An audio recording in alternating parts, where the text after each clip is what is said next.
We come together. I've got Grease in my head for some reason. I'm really sorry if I accidentally start singing it. Well, that's not the sort of setting that we're after, really. Yeah. I don't even know where it's come from. It's not matching the vibe, is it? It's not. So we are live with Leah's rendition of we get together. Is it we always be together?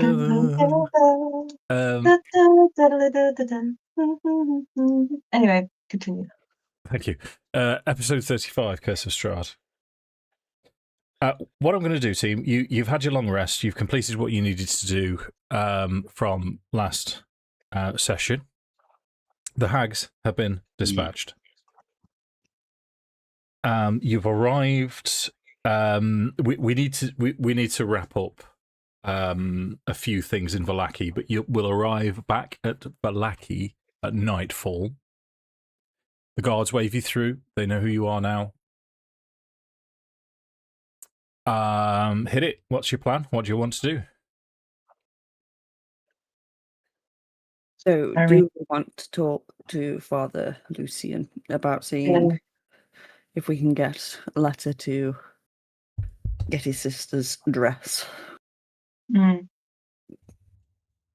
Yeah. We need to drop Irina off as well, don't we? Yeah. Yeah. Should we head to the church? Let's do it. Okay, straight to the church, no problem. Through town, the lights being torches are being lit.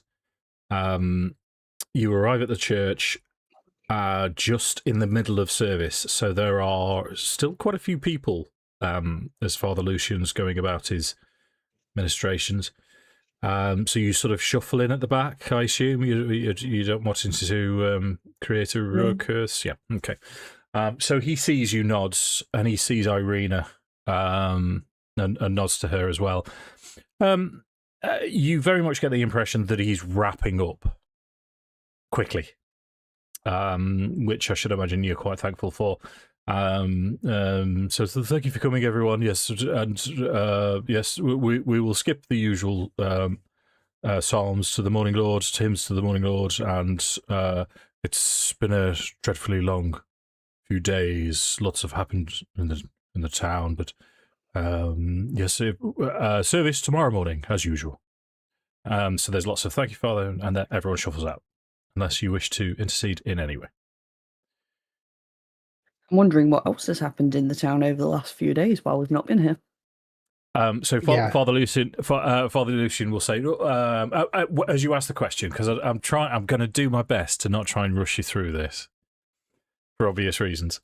The title says it all. Father Lucian, he will say, well, after everything that you've brought into town and you've done for us, the people haven't been behaving as well, and there've been a few more arrests, but don't worry about that.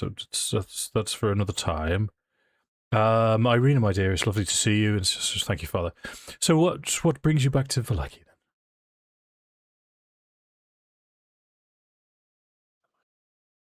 Few things. We need charisma. Hello.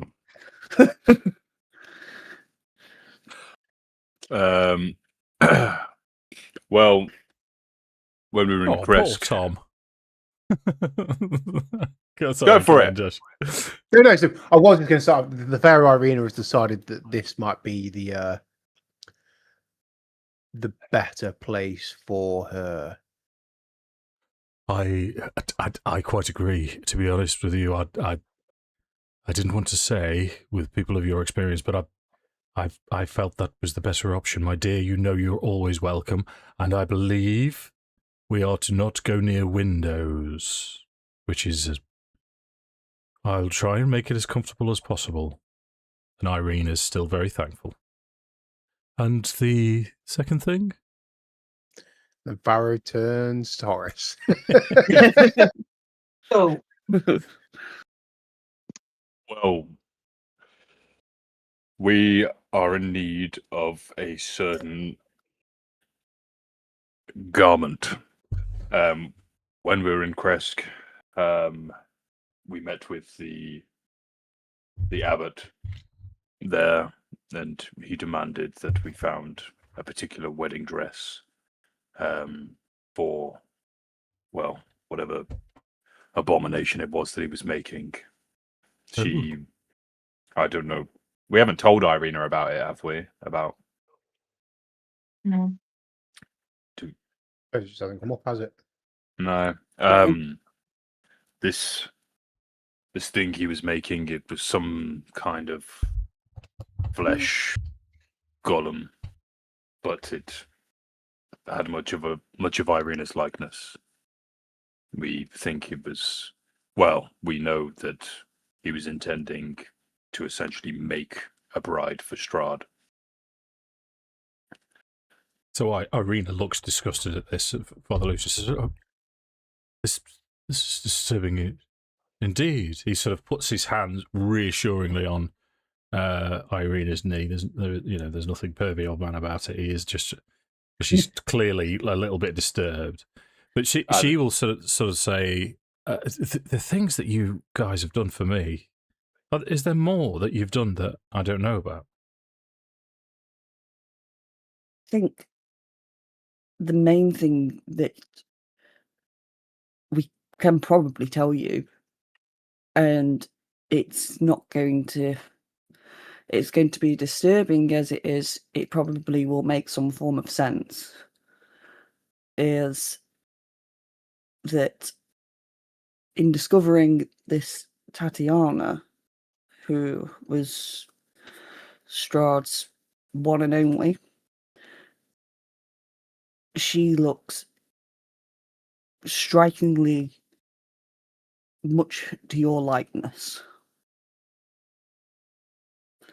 which is why we think the devil is after you, because you bear such physical resemblance. Okay, you see a sort of physically shake at this. Oh, that truly is disturbing. He said, I mean, I already don't know how I can thank you, and yet I don't know everything that you've done for me. It's quite incredible. You really need not thank us. Our job's not done until Strahd's gone, and at the same time, it's not like we don't have our own personal matters involved in this. Yes, we want to help you, but we're also helping ourselves here, so there's really no need. Well, as always, you're too kind.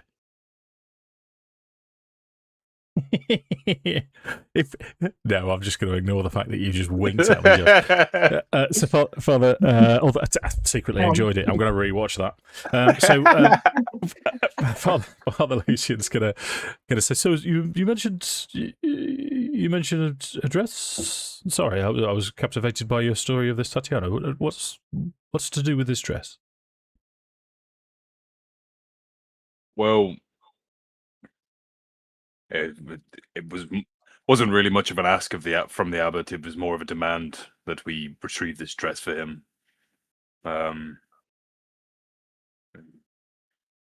Help. I can't remember all the details. The abbot told us that he was making this golem, this imitation of Tatiana, and by extension, you, Irina, for Strahd, as a gift for Strahd, as a way to kind of potentially even subvert Strahd's control over Barovia in some way. I feel like Tatiana and Strahd are linked through the eternities, and this abbot believes that by giving this golem, there's a chance to break or disrupt or disturb this link enough so that Strahd can be removed from his position, and to effect this marriage between Strahd and this imitation of you. he wants a particular dress, and the dress is owned by the burgomaster's wife, who we understand is a relative of yours, father. Well, yes, of course, Lydia. And this, so you want Lydia's wedding dress? The abbot wants Lydia's wedding dress, or else. By extension, yes. No, I understand. Let's see. Because, you know what? He'll say... It's like a group solution. Yeah, you know what? Yes, I don't think that would be an issue. Nice. If I'll go and visit her first thing tomorrow morning. Perfect. That might be a first for since coming to this place. That something we need to achieve isn't going to be an issue. Someone. Well, I mean, she is a kindly soul. Both Lydia and I were raised to treat people how we want to be treated, which is why I entered the clergy. And you know, we are from a family, and she just fell in with. Yes. But I can assure you, she would have no attachment to the wedding dress. She probably just keeps it because she thinks she must. I'm pretty confident I'll be able to retrieve it for you without too much issue. Okay. It might be best if you don't mention in front of the burgomaster or my sister that it's for us. We're trying to keep a low profile. A ruse. You know, I'm feeling a little bit bounderish. What kind of ruse could we concoct between us, do we think? There is going to be a marriage and a family is in need of a dress. Well, that's anticlimactic. Yes, no, that makes perfect sense. Yeah, I was thinking grand schemes, but you know, keep it simple. We'll see. Yeah. Maybe Pippa has a grand scheme. I don't know. Well, I was thinking that maybe we could infer that the wedding dress, since all the trials and tribulations in the time that we've been, has created a trauma bond between a couple certain members of our party, and you know, with everything being so disastrous, like a war marriage, like just before you go into battle, there would be a war marriage. And then I was there like, no, we couldn't do that because Pippa's not tall enough for that kind of dress. And I was like, well, Ashina would be tall enough for that kind of dress. And that's why I went, Rose leads into the shadows. Ashina's already married. Yeah. Maybe it's like, do you know how we were talking a few episodes ago about charms breaking other charms? Maybe in Barovia, weddings can break other weddings. We could save Ashina from her like problematic marriage by just marrying her to someone else. Instead, I had to wear the dress. Why can't Horace wear the dress? You know Horace and Farrow. I think it's that would be so beautiful. Exactly. Well, let's be real. If anyone's stature is going to fit that dress better, it's not going to be me.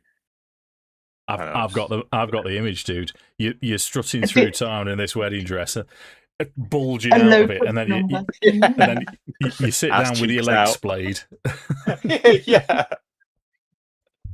Look up and go, what? Right, so Lucian was saying, okay, yeah, no, I think I can spin a tale. So you know what?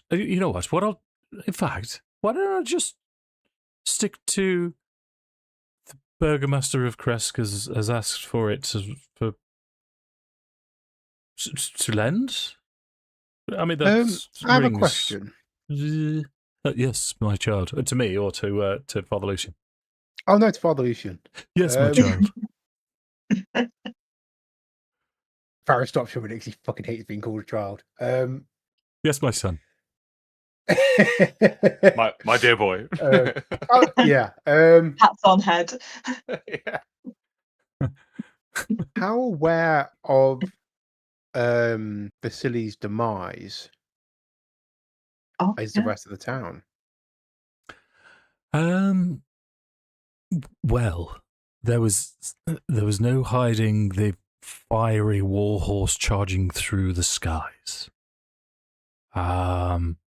So yes, I was trying to avoid it. When I mentioned earlier that there has been some unrest, that was the unrest. And rumour has gone around that once again you have saved the town. But this time from the devil himself. I don't know if you noticed, and you didn't notice, you were quite casual on your way in, but now that you think back, there were a few more doffed caps and a few more waves. You were sort of kind of used to people looking down at the ground, and you, to a certain extent, probably would have done yourself, but your greeting was slightly warmer as you entered Vallaki this time.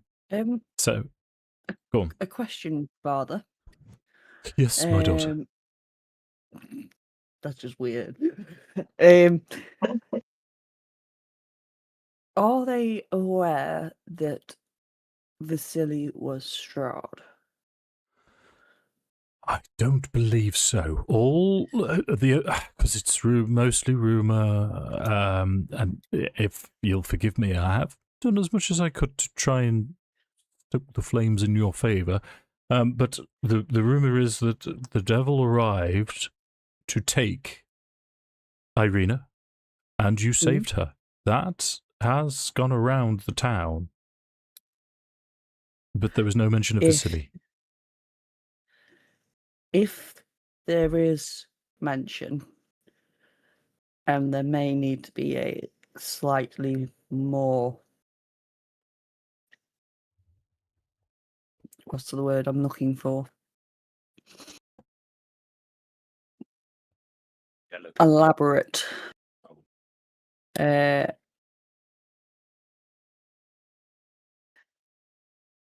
plan, so to speak. Say Vasily died fighting the devil. I could do that, yes.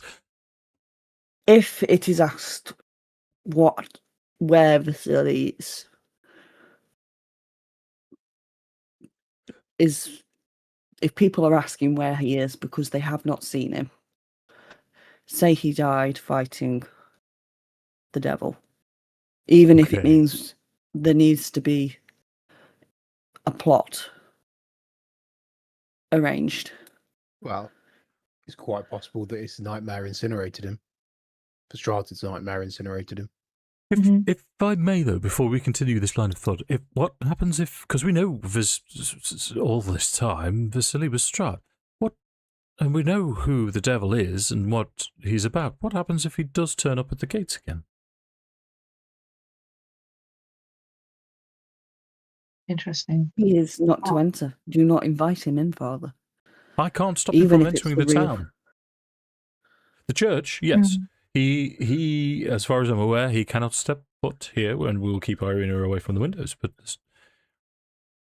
frankly, I don't think it matters much what the people know, what they think. This town is in unrest anyway. That much is true. And then there's quite right. You're quite right that Vasily may rock up again at the gates, and then people will just continue to go crazy. It's a crazy place. I don't think there's anything that we can do to solve that right now. We have bigger matters to deal with. Okay.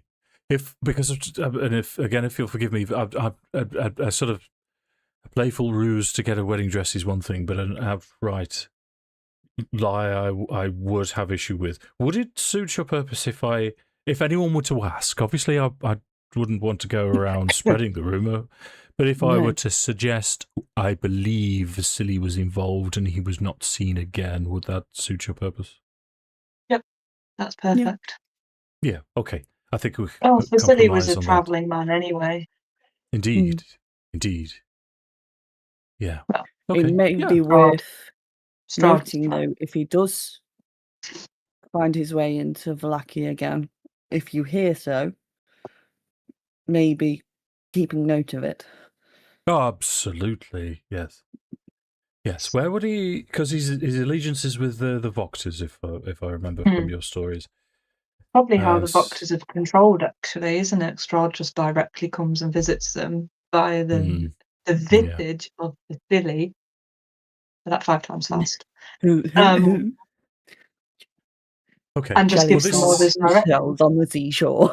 This does make the politics a little bit difficult because obviously Lady Voctor is a patron here. She's quite generous, and her boys, although are quite boisterous, they attend regularly. Although they very rarely sleep on the back pews, but. Lady Voctor also made it clear to me and Ashina that she was a patron of Strahd. So I wonder how much she might have known about Vasily in the first place. Everything, potentially. I agree. I do believe she is complicit with Vasily from the start. That would make sense. It wouldn't surprise me. But my position is that I am the holy man of the town. And I cannot be seen to. You cannot ban people from a church unless they've committed direct affront. And Lady Voctor is a well-respected patron. And I understand, your angst. And well, no, this isn't necessarily a matter that I expect you to handle, Father. It's okay, but it may be something that we come back to. Yeah, that's it. Okay. There's no need for a change in your behaviour regarding Lady Voctor. Continue as you always have.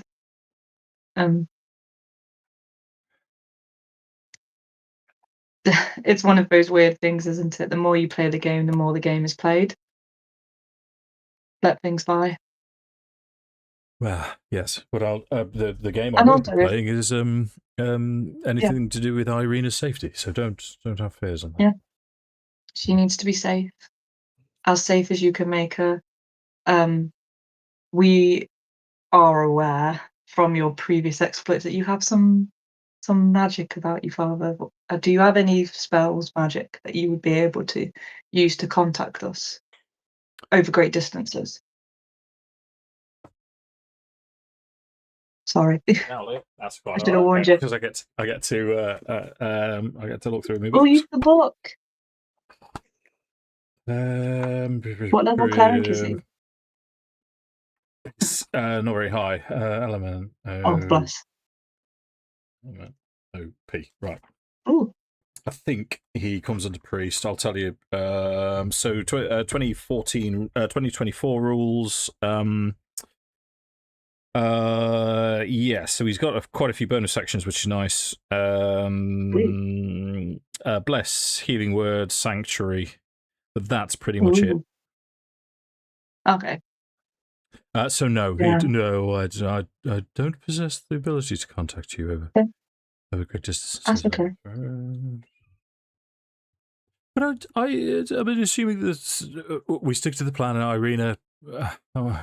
We know what happens now when we're a little bit lax with the rules. And he sort of looks at Irina, and Irina nods. Yeah. But yes. Yeah. Keep it together, Horace. Okay. All right. Yeah. He's doing us a favor, so fine. But I don't like that. I don't like that he's just blamed Irina. He has just as much part in it as she does. Yeah. He's doing us a favour, so I won't punch him in the throat. Well done, Josh. Horace is just as he looks towards Irina, Horace will just like clear his. I'd just be like,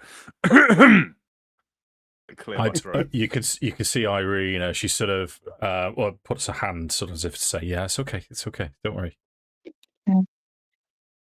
Yeah. Right. Do rest, dress in the morning. Yeah. Okay. I do have one more question. Just to open the can of worms. What are these arrests about? Oh, well, honestly, I don't really know. But the Baron, my brother-in-law, he does like to exert his authority, and because your popularity has started to rise, it's possible that he's seen you as a threat, would be my best guess. However, my advice would be to lie low. Let me go and see Lydia and retrieve the dress. It shouldn't be an issue. I'm not going to tell you your business. You are clearly experienced at what you do and able to handle yourself, so that is my counsel. But I'm happy to be guided. My children. I think it's wise.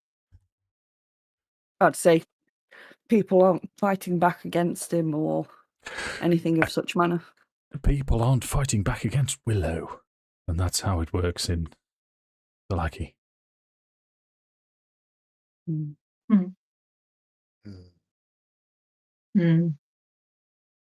Interesting. Okay. So it's I'm sure it's been a busy, pressing day. He'll ask you about the hags to make sure you were successful. Blah blah blah blah blah. Bedtime. You've already taken your long rest, so wake up the next morning. It's early doors as Father Lucian brings you. He will wake you all up, and he'll bring you some watered wine and some bread, and he'll say, "It's just before. It's just day rise. I'm going to head out now before morning service, if that's okay. And I should be back in hopefully half an hour or so." Beautiful. Go get that dress. Okay. Father, Yes. would there be any concerns if you were not to return within a certain time frame? Would it be prudent to come looking for you? Your concern is you really are wonderful. I do not. My son. Yes. Yes. How being long honest, do you want? Give me an hour. And morning service is in an hour and a half's time. I need 30 minutes to continue to finish my preparations. But it should only take me 30 minutes, even if, worst case scenario, I am waylaid. I know that Lydia will give this dress to a good cause. She is a good soul.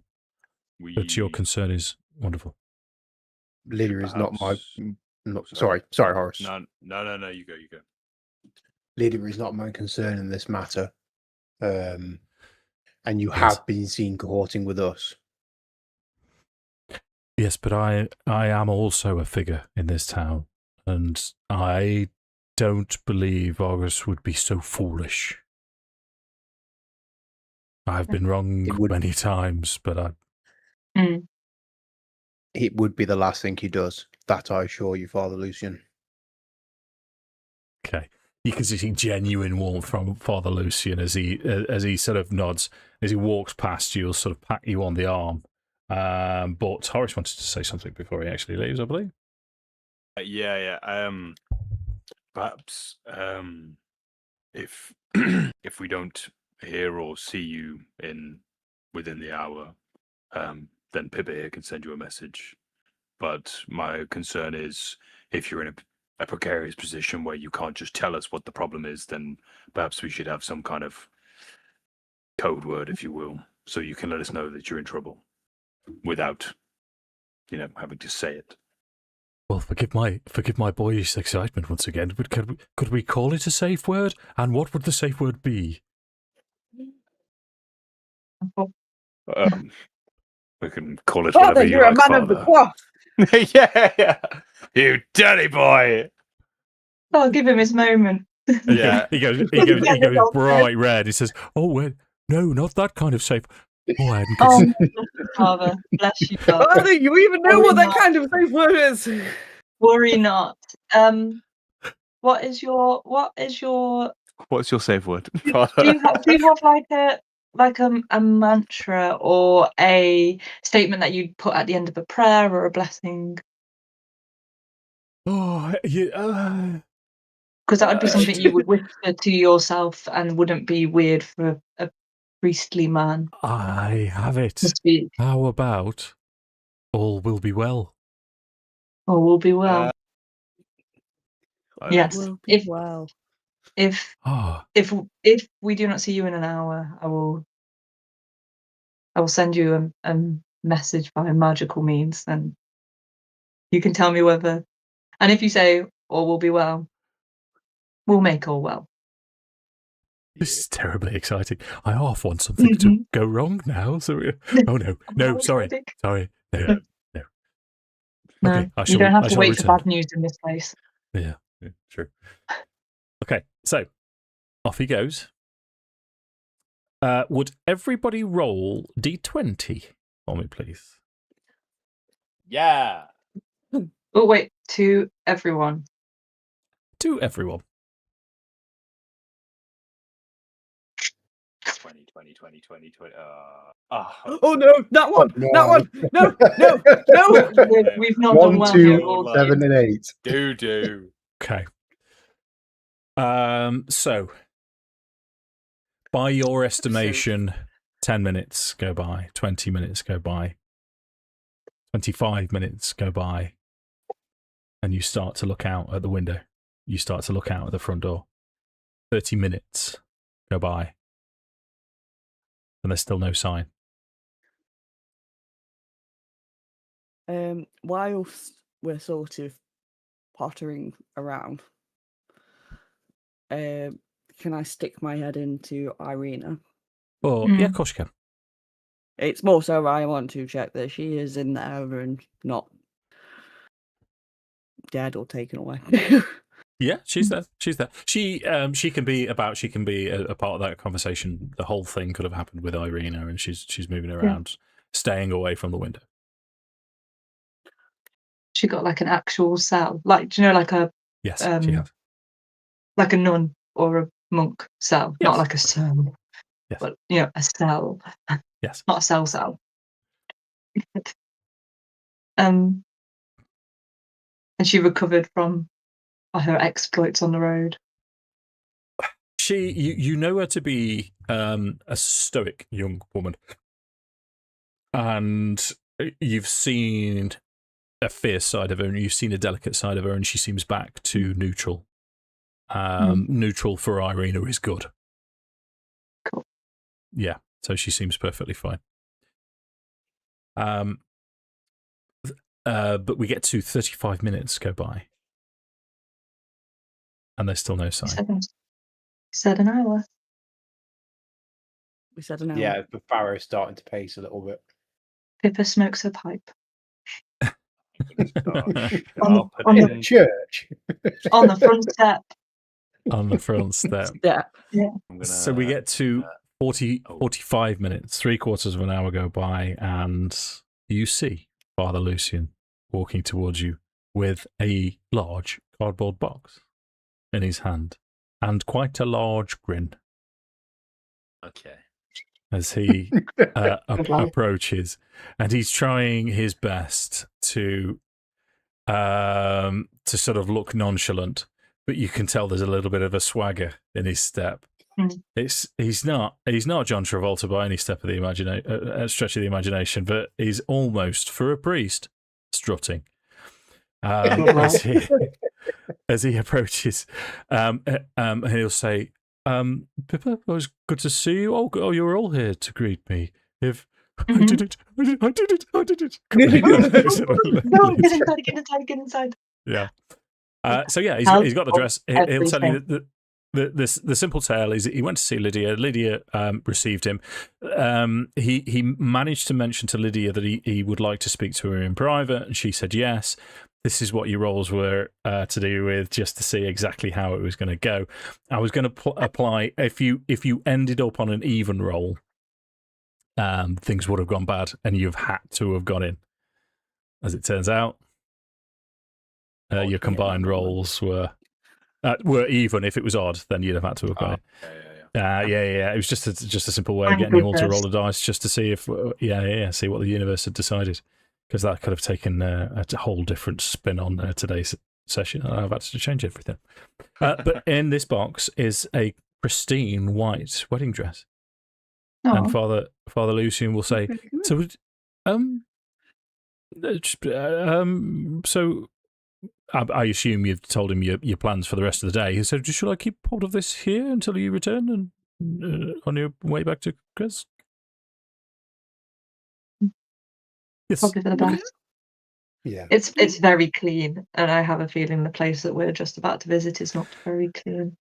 Yes. Because obviously we haven't involved Esmeralda yet. What we'll do is, because Esmeralda, as long as you don't have a problem with this, has been telling Father Lucian that you're heading towards Bearers. Happy? Yep. Mm-hmm. That's where we're going. Father Lucian has given her a little bit of information. He knows that it used to be a village, but now it's the River Rose drove everybody out, and they fled to mostly Vallaki. This is years and years ago. Some to Kresk, and since then, the village has sort of started to fall into disrepair. No one lives there anymore, and it's mostly swamp land. So yes, it's perhaps best if I keep hold of this pristine white dress, will you? Yes, for sure. Yes. Okay, team. Any other business in Vallaki?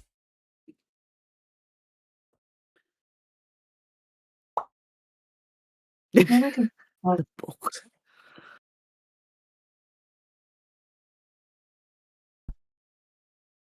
No, yeah, I don't think so. Yeah, I can't. I mean, are we going to tell Father Lucian about Gertrude's fate? Nah. Okay. I think it's better to let him. Just think she's gone home. Let him have a win. Yeah, it's a lie, but it's a kind lie. It's not necessarily a lie, because we've not said anything. We might not have been. We've just not been transparent. Yeah, with it's it. a lie. Yeah. Yeah. Esmeralda will say, well, the thing is, he will never see her again. Gertrude is no more. I think that happens a lot here. Yeah. Maybe Irina will tell him if he asks. Maybe she won't. Really, Gertrude never was. Oh. Perhaps for a few days or so, but that was the memory. Yeah. Yes. But no, I don't think. Yeah. As we leave the church, Pippa, this is going to be really random, and it's either going to be something really interesting or really not. But as we leave, I imagine that we're a little distance away from like where Irina is stood, and Pippa waits for a moment where Irina's not paying attention. Yeah, welcome back. Sorry. Yeah, Pippa waits for a moment where Irina's attention is on something else, and she goes, "Hey, Tatiana." You dog. She's distracted. That's how I roll for it. I wonder what you'd even roll. She's just saying, "Hey, Tatiana." The fact that DM is thinking. Yeah. Oh! No, they won't help. I don't even know what I'm rolling for. Yeah, come on. Well, I know what I'm rolling for. I just want to know what I'm rolling for. You know what I mean? One, roll to everybody, roll. Unless it was predictive and you do actually roll 4. I know. 12. So, and then roll insight for me, please.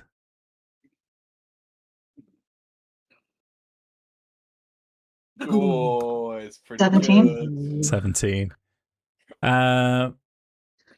So the response is not what you expect. There's nothing. As she's distracted, there's no sort of knee-jerk response. But let's say she's laying just helping get the morning ceremony ready. Yeah, I was going to say the Barovian equivalent of Bibles on the pews, and she puts one down and here's, "Hey, Tatiana," and she puts the next one down, and she just stops and looks up, smiles at you, and then goes back to putting the books down. Dog. I don't know if I like that response. Pippa loves it. Well, I think that's Pippa necessarily is just is testing a theory at this moment in time. That's cold, man. Leah loves it. Yeah. Pippa, the character, watches that smile and sees it and kind of returns it in a way, in the same kind of way that people that share the same secret or know the same gossip both see each other across the room, and with that shared knowledge of gossip, just go. Yeah, it's like a. Okay. Like a smile. When everything's been being said, Pippa just cannot get over the fact that Tatiana was seen to fall, but not seen to die. And Pippa just can't get over the idea that maybe Tatiana never actually died. Because if Strahd is alive all the time and in this eternal loop and returns even when banished or murdered or whatever, would not the same thing be happening to Tatiana? And if we've got you think super. Sorry, I'm being really I'm doing the string on the wall. Yeah, but info dump. But if you think about it, we laugh about post-traumatic Strahd disorder, but if you've had something horrifically traumatizing happen to you, your brother's been murked by your fiance who drank his blood, stole his sword, killed everybody, and then you get chucked or you jump. I can't remember if she was chucked or jumped off and falls thousands of feet. That'd be something I'd really try very, very hard not to remember. Very, very hard not to remember. Absolutely. And I don't think Strahd's delusional. And if he was referring to her as Tatiana, I agree with what you're saying, but maybe she is Tatiana. Yeah, but the smile at Tatiana as well. You know what I mean? It's not like a look of horror or Like anything horror, like that. no. Shock. It's just like a smile. I mean, yeah, shit. I don't know. Because that is a beautiful response there. That's so good. Thank you, sir. Thank you. Yeah. No, thank you, sir. Thank you. Brilliant. But this is a conversation for quiet places between the group. And that little smile, that little don't even know if we could call it confirmation, but that reaction was kind of like the least hoped for, but most hoped for reaction.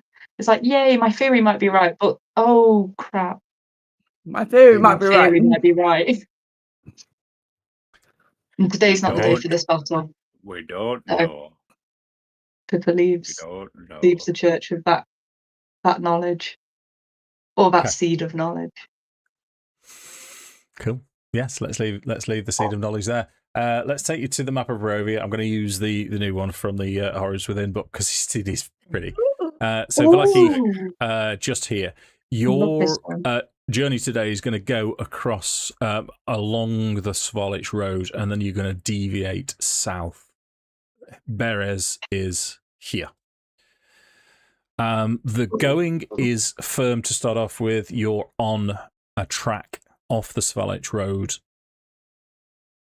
And it takes you the best part of half a day. So just after you've had your afternoon repast on the march, as it were, the trail hugs the river for several miles. The dirt and grass soon turn to marsh as the trail dissolves into spongy earth, pockmarked with stands of tall reeds and pools of stagnant water. A thick shroud of fog covers all. Scattered through the marsh are old peasant cottages, which you can just make out into the distance, their walls covered with black mildew, their roofs mostly caved in. These decrepit buildings seem to hunker down in the mire, as though they have long since given up on escaping the thick mud. Everywhere you look, black clouds of flies dart about, hungry for blood. The fog is much thinner on the far side of the river, where a light flashes amid a dark ring of standing stones. So just to put you in the picture, you're travelling south along the road and it bifurcates. You have a track that looks like it's skirting either round or through the village to the west. There's another track that follows the river to the south, but the light is coming from the other side of the river, and it seems to be a lantern light, and it seems to be trying to catch your attention. What would you like to do?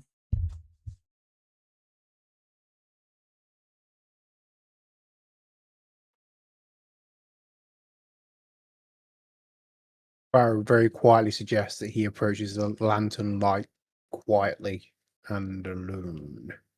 Scout out. And then report back to the group. If everybody else is amenable. Yes, sir. How Don't kind fall of- on your face again. What kind of distances are we talking? Is this cantrip distance? Is it spell slot distance? It's right. Let me give you this fan art of how Berez looks from the road. No, thank you. And then you really are. We must stop playing with Sam. And then, oh hey Sam, if you are watching, by the way. So the river, your visibility is down to, as you approach the village itself, it's down to about 120 feet because of the thick fog. The other side of the river, and the river isn't that deep.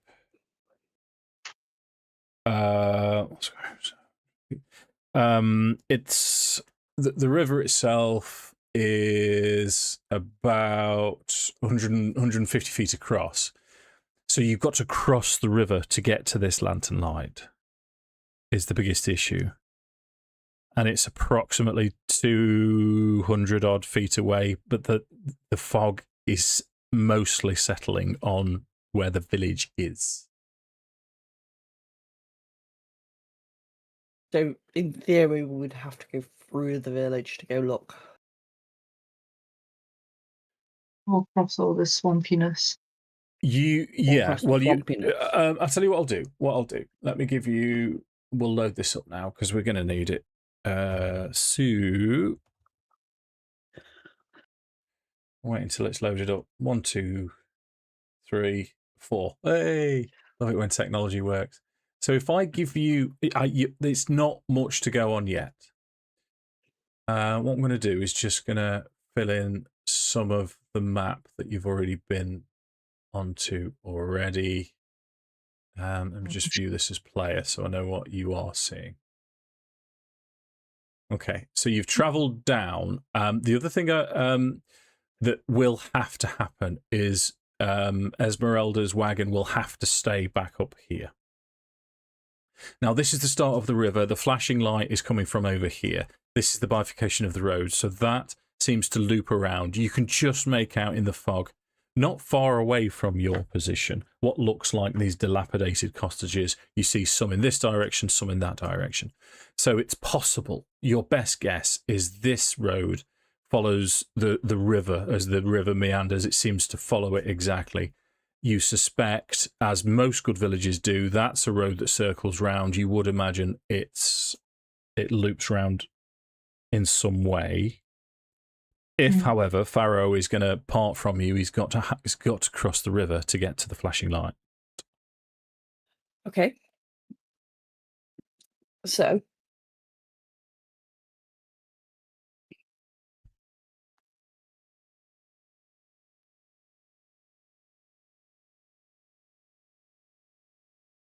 And the lantern definitely looks like it's like a Morse codey kind of moment, like trying to signal to us in some way. Yeah, yes. Yeah. Okay. Is there any pattern to the signal, or is it just? It's flashing in your direction, so you can see it sort of shining around. It's like a bullseye lantern, but it's constantly pointing. As you come down the road, you can see whatever is carrying it is pointing it in your direction to make sure that you can see it. That there's no sort of rhyme or reason to it, no code necessarily. Yeah. It's just like a spotlight following us. Yeah. Cool. Maybe So not cool. Good to know. There's two things I can potentially do. I can ritual cast Water Walk on Farrow. Sweet. Which gives him the ability to move across any liquid surface as if it was solid ground. However, I would have to go with him because we'd have to stay within 30 feet.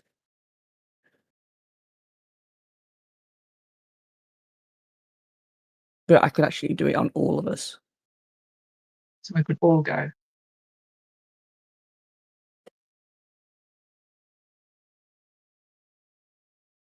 But in theory, Horace could stay 30 feet behind me. Farrah could be 30 feet in front of me, so that's at least 60 feet between them. If we're trying to be stealthy.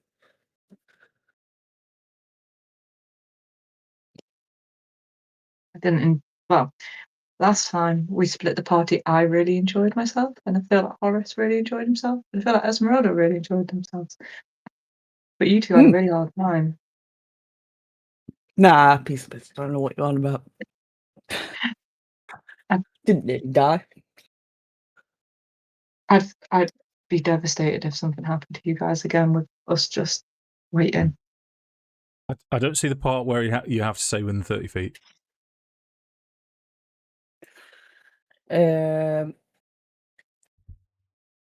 it just that you have to be within 30 feet to cast it in the first place? Range area is 30 feet. Also, you can cast it within 30 feet of where you are, and then they can run off and walk on water. Okay. Plan A? Yeah, it just says within range. Cool. Stealth check, please, enter. Yeah. And before he goes, you'll just kind of turn and say, give me 5 minutes to send me a message. I'll let you know if I'm in trouble. Okay. You've got an hour for duration for this water. Yeah. Yeah. You'll send a message if he's gone more than so long. Give that time frame. 20 minutes, 10 minutes, 15 minutes, 6. 5, 10. We're not that far from the source of light, are we, Dave? No. I'll be like 5 minutes then. I'll use my keen mind. Okay. Roll yourself then, top. Oh, come on. I'm going to use my heroic inspiration to re-roll that, Dave. You really don't like failing, do you? I'm a plus 11 to stealth, Dave. I know, mate. I know. Take it personally. That's worse. Yep. That's a natural one. So as you try and sneak around, you can see a human female woman who's trying to get your attention. And as you try and sneak, we'll lean into the natural one. She's flashing it towards the rest of the party, but as you just go up to your knee in mud, and you're close enough to her that she sees you. She's with a start. She's I didn't see you crossing there. This woman is perhaps in her late 20s, raven black hair. She looks like a typical Barovian, so very pale, very simply dressed. She stood in a ring of stones. In fact, I'll read the thing out here. A dozen moss-covered minières form a near-perfect circle in the spongy earth. These weathered stones range in height from 15 to 18 feet. A couple of them lean inwards as if to share some great secret with their inscrutable neighbours. A wary-looking peasant woman lurks behind the tallest stone, a rusty lantern clutched in one gnarled hand and a dagger clutched in the other. And as you see her, and she addresses you, and you see the dagger. Farrow would instantly go into Farrow mode, but then right next to her, you see a raven. And it's a raven that you recognise. And the raven will take his left wing and fold it out in front of his beak, and then put it behind his back again, as this woman will say, "Oh, I didn't see you there. I wondered, we saw you coming up the road. I wondered if I could have a quick word. This is not a pleasant place to be." Yes, bear with me. Given that I know your associate, I'm quite happy to give you the benefit of the doubt. Let me go fetch the rest. I'll be back shortly. You get an amenable squawk from Norrie. So the rest of you, Toddlevo, it doesn't take long. We can say that you ritual cast. Like, oh. Yeah. Okay. So it'll take you 10 minutes to ritual cast your animal. speak with animal. But it's the woman will. She has quite an interesting relationship with Norrie. She likes to be in charge, but Norrie tries to give you most of the information, and they're both from the West Country. Would you believe? But the woman introduces herself. Right, my name's Muriel. Muriel Vinshaw. I'm a friend of Norrie's. And he saw you coming, and he said perhaps we best call you over to give you a little bit of a warning about the hag that lives over yonder. Her name's Baba Lysaga. Lysaga.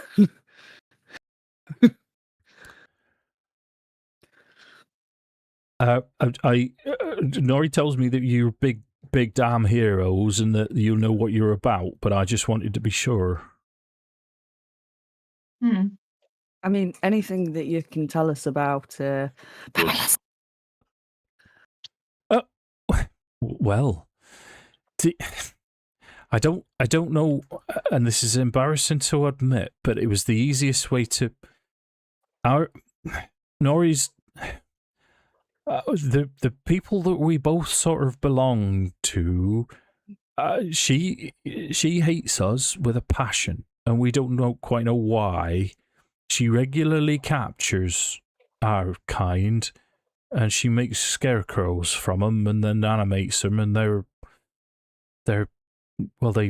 she hates us. And recently she's decided to pick on the winery as well, and she's stolen something from them. We know it was green and it's shiny and glowy, but yeah, she's we believe quite powerful. We don't if we see her coming, we run. Is there any normal indicators to knowing she's coming? Well, you're not going to believe this. She rides around in an upturned skull of a giant. So if you see, amazing. If you see that flying towards you, she's the only one that can control it. So she'll be in it. Yeah. Other than that, she's got herself a hut that she seems to have constructed that's on top of a tree stump that's right in the centre of where berries used to be. There's not many buildings left. There's just an old church and the old manor house. There's a monument just to the west of town as well, which is very strange, but I do know that the people at the winery would very much appreciate that glowy thing back. I know it's something to do with their fields, but I'm not sure what. Yeah. But I can tell you a little story about. Oh, bear with me 1 second.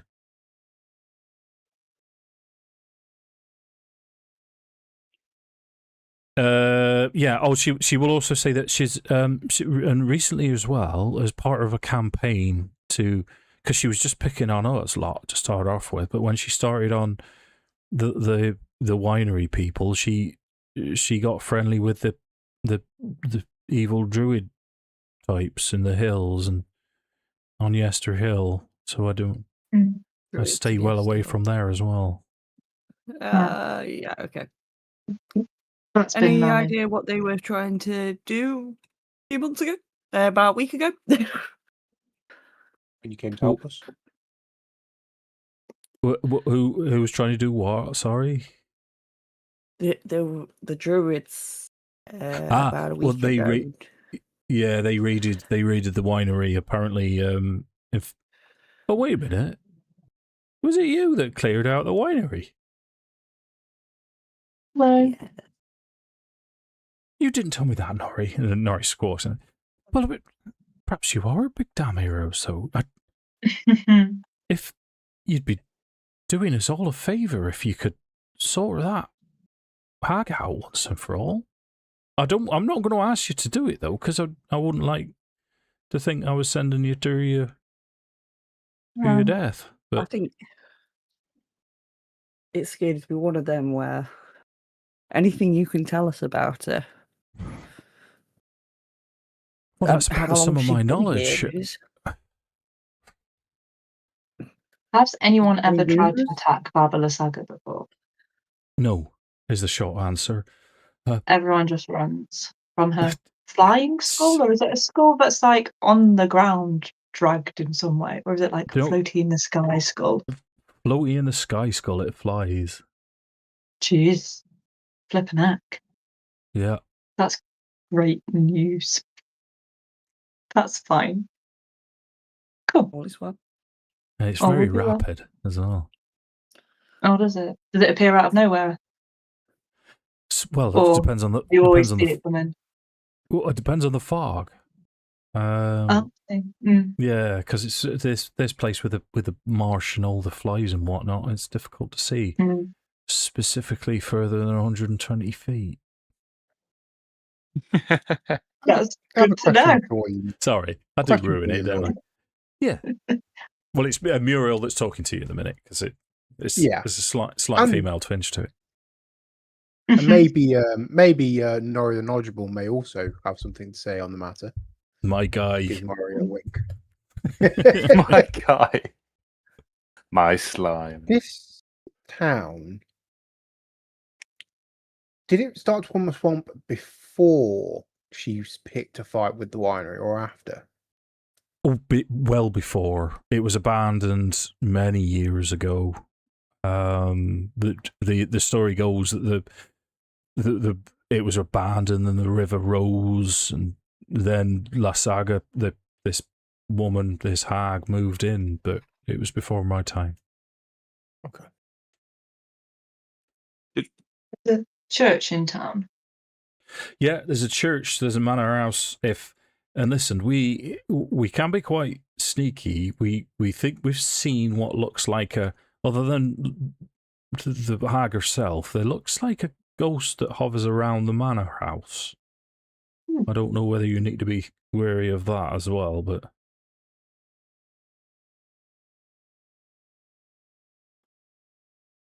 might be helpful. Who knows? Might be a friendly ghost. The monument you mentioned. Yeah. Can you remind me of exactly where that is, or rough direction? Yeah, it's if you go from if you find the mansion and head directly west, it'll be about there in the mist somewhere. It's a very pretty thing, surrounded by a pretty statue, a monument to someone called Marina. And there's an iron fence around it which has collapsed. We have read the inscription, and then the hag came, so we had to scar up, but that's as close as we've got to it. Okay. Marina, you say? Yeah, Marina. It says Marina's monument. It's dedicated to her. It's weird because it looks slightly different from the rest of, almost as if it was constructed after, or a modern construction or recent construction when the town was flooded. It was a strange thing. So, town was abandoned, river flooded, Lysaga moves in. That's about it, yeah. What made them abandon the town if the town was flooded after? Oh, I don't know that, I'm afraid. What caused the river to rise? Well, again, I'm not entirely sure. If truth be told, I believe they fled because the river rose. But Okay. perhaps it's right next to the river. Perhaps it was a bad season. It was a good few years ago. How many? Sorry, I was. Sorry, how many years ago? Well, it was certainly before my time, and there's no actual. I mean, Living person. yeah. I mean, before. I mean, a few generations, so at least 100 okay. years or so. Jeez. No wonder it's run down. Yeah. Apparently, a bit of information, and not that you need to know this, but there was also the rumour, as it's been passed down, that there was a battle around here, and there was some kind of dragon fighting that died around here as well, but that was a long, long time ago. A dragon, you say? A dragon, I say. No. Do you happen to know what colour the dragon was? Oh, I don't know Great anything question. about that. No. Oh. Well, you're rubbish then. I didn't say that. I thought you told me she was a nice one, Nori. I'm still standing there with corn with No. Nori on my hand. We've got Perez, the rundown place, creepy ghost mansion, potentially friendly, to be found out. Marina's monument, newish, quote. The church, the church. And then we've got potential battleground. Do you know where the battleground is? Yeah. It was to the north on the way out. I don't think I'm not sure if the village was involved. Maybe it wasn't in the village itself, but that was just rumor. It was that long ago. There was nothing of the battle remained. And it just We're not too far from Argynvost. Sorry, we're not too far from Argynvost, are we? It's just there. Look, you can just see it. Yeah, you can see it up on the hill.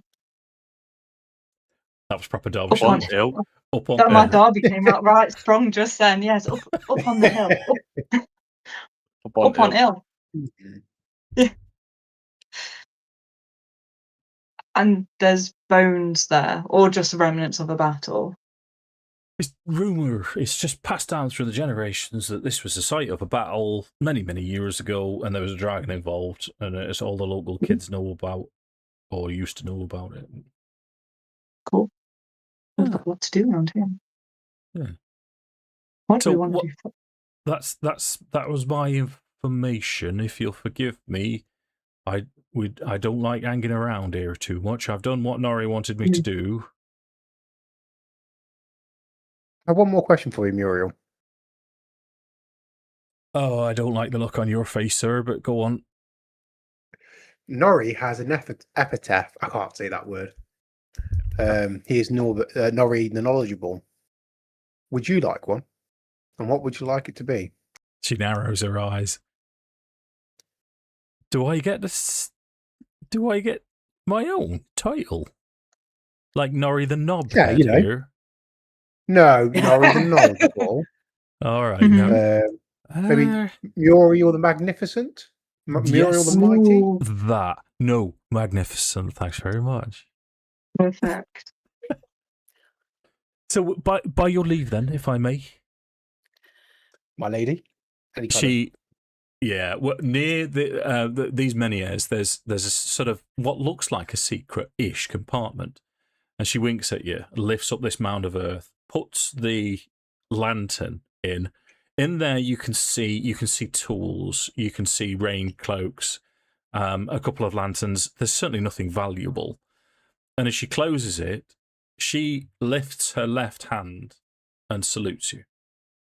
And as she does so, her fingertips turn into feathers. As she moves her arm behind her back, she is a raven that bows, and Muriel the Magnificent and Nori the knowledgeable fly north. And I will give a as they go. Yeah. Okay, so let's put you back to your original starting position on the other side of the river then. So ritual cast you can get over. It's still midday. 4 of you and Irina. You can go off-road. You can go straight through the village. What would you like to do? Pick a direction. Do we want to potentially go for Baba Lysaga first and then do all the side quests? Or we do on side quest and then Baba Lysaga? Well, I think we potentially going to run into Baba Lysaga anyway. Although I guess we want to probably tussle while we're fresh. Ghost might have information about Baba Lysaga. It's also true. Baba Lysaga. We love a ghosty. Baba Lysaga. Though we haven't had good fortune with ghosts. We've got one nice one. Don't listen to him, Mishka. Yeah. I was talking more about the children that tricked us into Death House. That was less than right. ideal. Well, we were all still nice people. Well, less scarred people. Less mentally scarred people. In the ghost defense, it's not like the people have been much better. Oh, sorry. So Baba Lysaga lives on a stump. So she lives in the center of town. So we just go to the center of town, and if she's not like immediately there, we can the manor. I was going to say, do we have to go past her to get to the church, or the? I mean, in my D&D experience, if you want to be pursued by an enemy in a flying object, you can just shout at the sky. Oh, true. Yeah. And then they seem pretty keen on pursuing you after that. So. Yeah, I wonder why. I wonder why, Josh. I'm just weighing up our options. That's all. I'm just wishing I could remember which session of Descent into Avernus that was, so I could please see our previous works on when Josh pissed off Zariel. Yeah. I'm pretty sure you tried to after. Right, team. If you'll forgive me for saying it, I'm going to ask you the same question again. You've got south or west? I think we have the manor. Offland. To be my call. Off-road. Yeah, let's just go down the road towards the manor. Okay. So we're to handle business. Let's go. As we walk moving, off. Yeah. Main drama. Yeah. There with. Barry's making great efforts to hide his muddy leg. A little bit embarrassed. All right, one sec. There we go. That's better. So yeah, squelchy leg.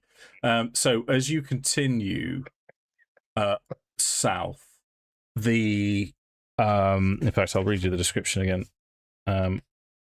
As you approach this cluster of ruined cottages separated by low stone walls, you see a short stretch of dirt road that has remained intact. So to the left and right of you as you pass through the village, there are destroyed cottages. What I've done that I've just realised is completely pointless is I've put vision blocking on the village itself, and you'd be able to see it. So let me get rid of that.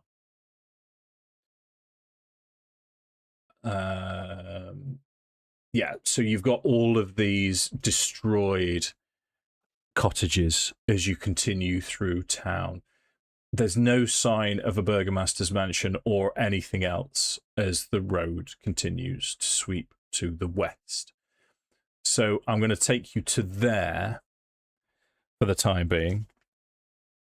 the road, and it seems to stop here and just fall into complete marsh. Anything that doesn't look like a road becomes difficult terrain. So soon as you step off here, it becomes difficult terrain, but the road does continue around to the south. What would you like to do? Dear Lord. I've taken locate object today. Okay. So if you would like, I could cast locate object on the orb from the Wizard Winery, and they should, for an allotted amount of time, for 10 minutes, be able to locate this object within 1,000 feet of me.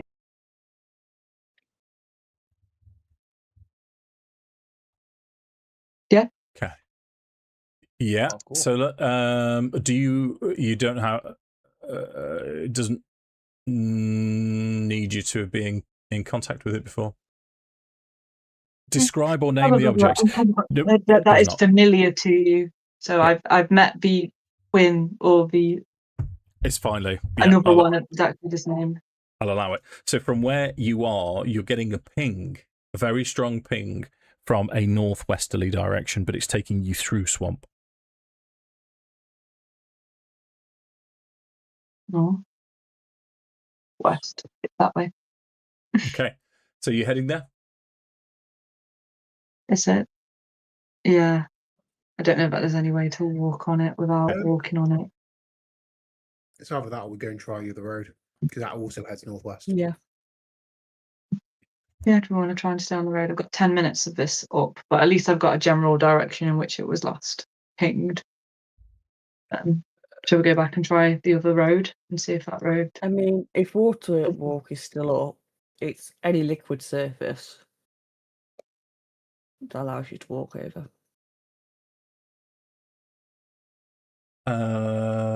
Yeah. I'm not sure it would apply to swamp, because swamp, it's land and liquid, isn't it? It's sort of thick mud as opposed to, it's neither one nor the other. Water, acid, mud, snow. Oh, it does say mud. Or lava. Okay. So while you're scouting out, yes, you can 100% walk across it. So you... let me push... I'll force your map for you again, so you know what you've covered so far. Are you on the Beres sort of combat map? Your tiny little figures here at the minute. So you can see the ping is coming from, and you can just make out if you move slightly closer to it. It's difficult to do when you're so tiny. Tiny wee things. You can just make out tree stumps there. But the other thing that you've made out as you've been moving along is here is a scarecrow. As you've moved down to the south, there is a scarecrow. And then as you were moving along the road, there was another scarecrow just here. So they are dotted around. So apologies, Leah. You said you wanted to do what next? Skirt around the other side of the road? Only if we were stuck in the difficult terrain, because we're not difficult terraining it at this particular moment in time. I think I'd be happy to keep going. Correct. Especially while I've only got the 10-minute ping on where it is. Right. So the other thing that you'll see then, what we'll do is we'll take you up to the full hour of water walk, so you can have a recce. Are you being? Are you staying away from anything in particular, or are you just going to get to the outskirts of what looks like things and move on, or what's your approach? He's very uncomfortable about those scarecrows, given what we've been told about them. It was an obvious statement, that wasn't it? But just wanted to clarify it. So what I'll give you then, I'll give you as much as of the map as I think that you'd be able to do in an hour.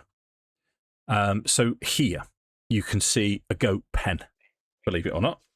And just to the west of that, you can see the mansion. So towards the south end of the village lie the remains of a mansion built on the higher ground. It has been reduced to piles of stone and rotting timber.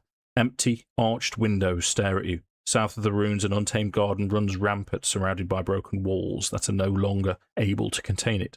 East of the ruins, which is right next to you, someone has erected a crude wooden fence, forming a circular yard in which several goats are penned. Surmounting the fence posts are human skulls. And these goats are in this pen, and they're just chewing. They see you come and go, but they're just having a bit of a chew. I'm going to move you right in so you can see. That's the garden. That's the destroyed mansion. You're not going to get close enough. You'd have to get a lot closer if you wanted to see if there was or wasn't a ghost of any description. So, if you'll forgive me from tazzing you around, because you've given yourself the means to have a good recce unhindered. So, I'm going to take you along this west road just to complete your picture of Ferris. So we start to see... hold on, mate. Sorry, say again. I was just asking the others if we should let the goats out. Who let the goats out? Really pissed Lysaga off. Okay. I'll tell you what I'll do, Josh. Let me fill in a little bit of it. Goats? No, yeah, sorry, I didn't mean to. That looks like a church. Yeah, you've got it. So there is another scarecrow here, so you don't get too close, but you see the outskirts of a church, more destroyed cottages. You know what, just for the sake of completeness. Douche. Oh, thank you. Thank you. Bash. Okay. So here's what we're going to do then, team. I'm going to put you back at the crossroads where it bifurcates. You've got an overview of everything that you know. You know that the monument is further to the west of the mansion, but it's going to take you too long to get there and back before your superhero abilities run out. The church. Let's just cast it again at a ritual. Yeah. Which is why I've given you as much as you've got. But the churchyard, through the fog, you see an empty shell of an own stone church, north of which is a cemetery of leaning gravestones enclosed by a disintegrating iron fence. Half of the cemetery has sunk into the earth. But that's what you're going to be able to scout out. That is clearly a large tree stump with a hut on it. Oh. That's the place. Want to knock? I assume we're going for the lady herself first. Do we want to just try and see if she will come to us while we're on solid ground? I don't want you concentrating on... We assume this is going to be a fight. Yeah, we might be able to just talk to her. I mean, that would be the ideal thing. She's a hag and a floating skull that's chased everyone out of here. Why So, wouldn't this I'm be just a fight? saying. I'm just saying, right? If we go in there and say, we've been having some shit with some ravens, and rumour has it that she also does not like these ravens, or these ravens at least scare her. So, what can she tell us? And how do we stop them, sort of thing? And just get into the whole... try and find out stuff. Get her on our side.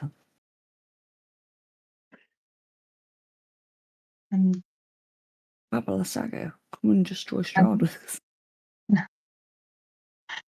9 NPCs to the fight with Strahd. If she's involved with the Druids, it's likely that she's allied with Strahd in some capacity. Yeah. But the Druids were allied with Strahd too. Yeah, they were. Does it look like anyone's home in the hut?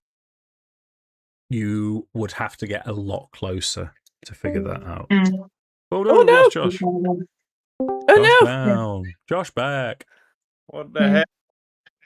Because we would have checked to see if it looked like anyone was in the hut when we were directly near it. Like if there were any lights, and I'm not looking like going on. Hello, is anyone here? I'm not like flicking the letterbox and going hi. It's just is there a wisp of smoke? Are there lights on? Okay. Does it look like someone's baking? Is there a floating skull parked outside? Is there a floating skull parking out there? Well, bizarrely, yes. So what I'll do is I'll give you I'll give you the description. Someone has built a ramshackle wooden hut on the stump of what was once an enormous tree. The rotting roots of the stump thrust up from the mire like the legs of a gigantic spider. An open doorway is visible on one side of the hut, beneath which floats the upside-down, hollowed-out skull of a giant. Flanking the hut's door are 2 iron cages that dangle like hideous ornaments from the eaves. Scores of ravens are trapped in each one. They squawk and flutter their wings excitedly as you approach. He's fucking getting it. And there's the goats, Josh. There's still the issue with the goats. Oh, don't ever get me started on the goats. Yep. Here we go. Talking to Babylon Sagri is no longer an option. Let's go. I love how quick on the coin we turned. For Norrie! Huzzah! Charge! Let's do it. Right. Okay. So, which bit of road is the closest bit of road to this hut? Do we want to approach from the church? Northwest? The churchy road. Yeah. Let's try and stand on the churchy road. Unless we can get to the back of the houses. Because just the road is solid. Even. Just the road is solid, and is it not? In it. Why can't we just have a nice, clean... Right, but I'll tell you what I'm going to do. Bear with me 1 second. Bear with me 1 second while I do a Dungeon Master thing.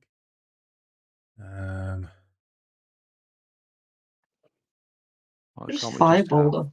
Yeah, but the raven. I was thinking that with the ravens. Then why can't we just have a nice, clean fight where we can just throw a fireball in willy nilly and not have to worry about the moral implications? I know. You know, most of all, I feel for you, Pippa, because you've got the facilities for it. Mm-hmm.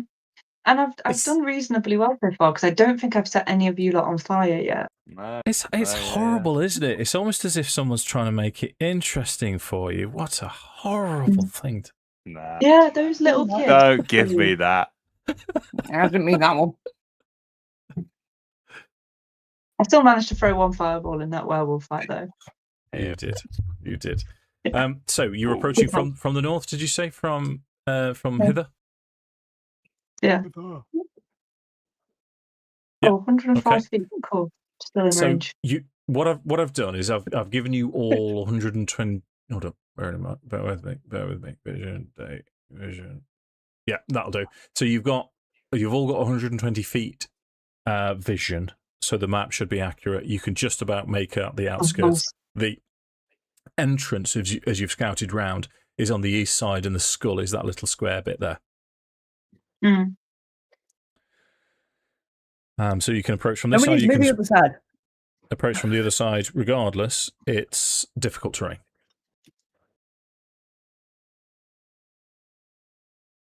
Is the roof of the hut flat, or is it a pitchy one? The roof of the hat, it's a pitchy one. A pitchy one. Cool. Good to know. Yeah. For no particular reason.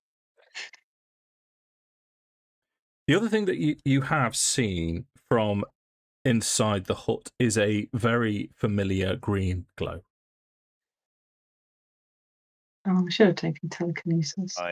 Like that which we may or may not have seen in Lady Vocta's mansion.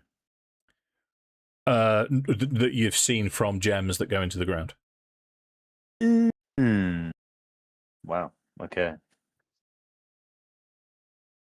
No stifling that bad boy.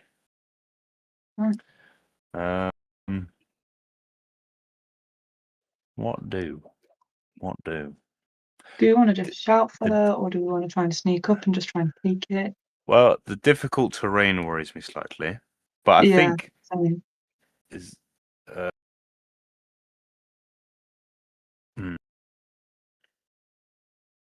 yeah. I can annoy the DM and recast walk to walk. It's probably worth doing, to be honest. I think so as well. I know you'll be concentrating. Do you have to concentrate on it? So a concentration spell. No, because it's ritual. Oh, dude, let's do it. But before we use the spell slot, it's a ritual cat. Oh, yeah, fuck it. Mm-hmm. Go crazy, girl. Okay. You do good, boo. So, are you approaching? Where are you approaching from then? May as well approach from the east, then, might we? Yeah. Okay. Towards the front door. If we start you off just here, so you're within sight of the front door. Mm-hmm. Yeah. Okay. So, with your water walking and being as quiet as possible, and the ravens are creating quite the din outside as you get closer. The excitement of the ravens increases, and then you hear from inside a very hag-like cackle.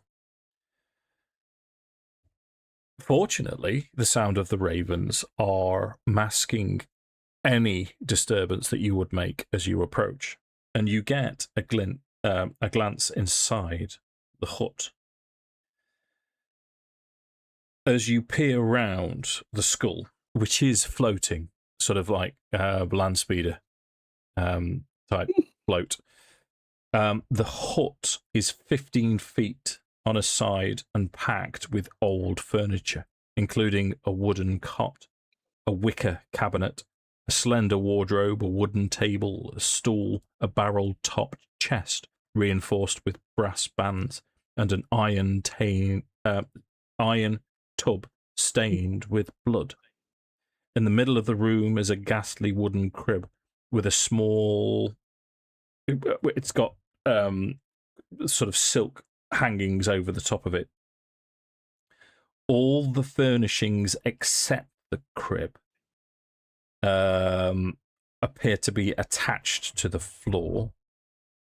Beneath the crib, this green light is seeping up through the cracks of the rotting floorboard. And as you, all five of you with Esmeralda, look round the corner, from the tub itself, you now see Lysaga bathing in the blood as she rises, covered in blood, stark naked. This humanoid woman that appears to be quite possibly approaching 1,000 years old by the looks of her is just standing and washing in this blood and cackling as the ravens continue to make a racket. What would you like to do? Do we try and free the ravens? Do I try and talk to the ravens? I don't think we've got time for talking. Yeah. How would we get? Is it? Are the ravens in? They're in cages. How are the cages like suspended?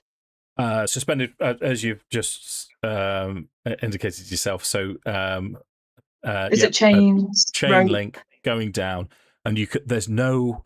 You can see there's a cage. There's a latch to it, and it looks like you can see there's a hinge, but there's no obvious lock to it. There's no catch to it. You can't understand why clever birds like ravens wouldn't be able to get out of this unless there was something else involved. Got to be some sort of magic. Yeah, because ravens are clever. So you then see Lysaga as she steps 1 foot out of the bath, blood dripping from her. And then the other foot follows as she limps this sort of ungainly gait towards the crib and leans over it and starts to coo. Oh, my little lord. My little lord. Oh, you're so precious. As she then turns and goes to the wardrobe and looks like she's starting to dress. What would you like to do?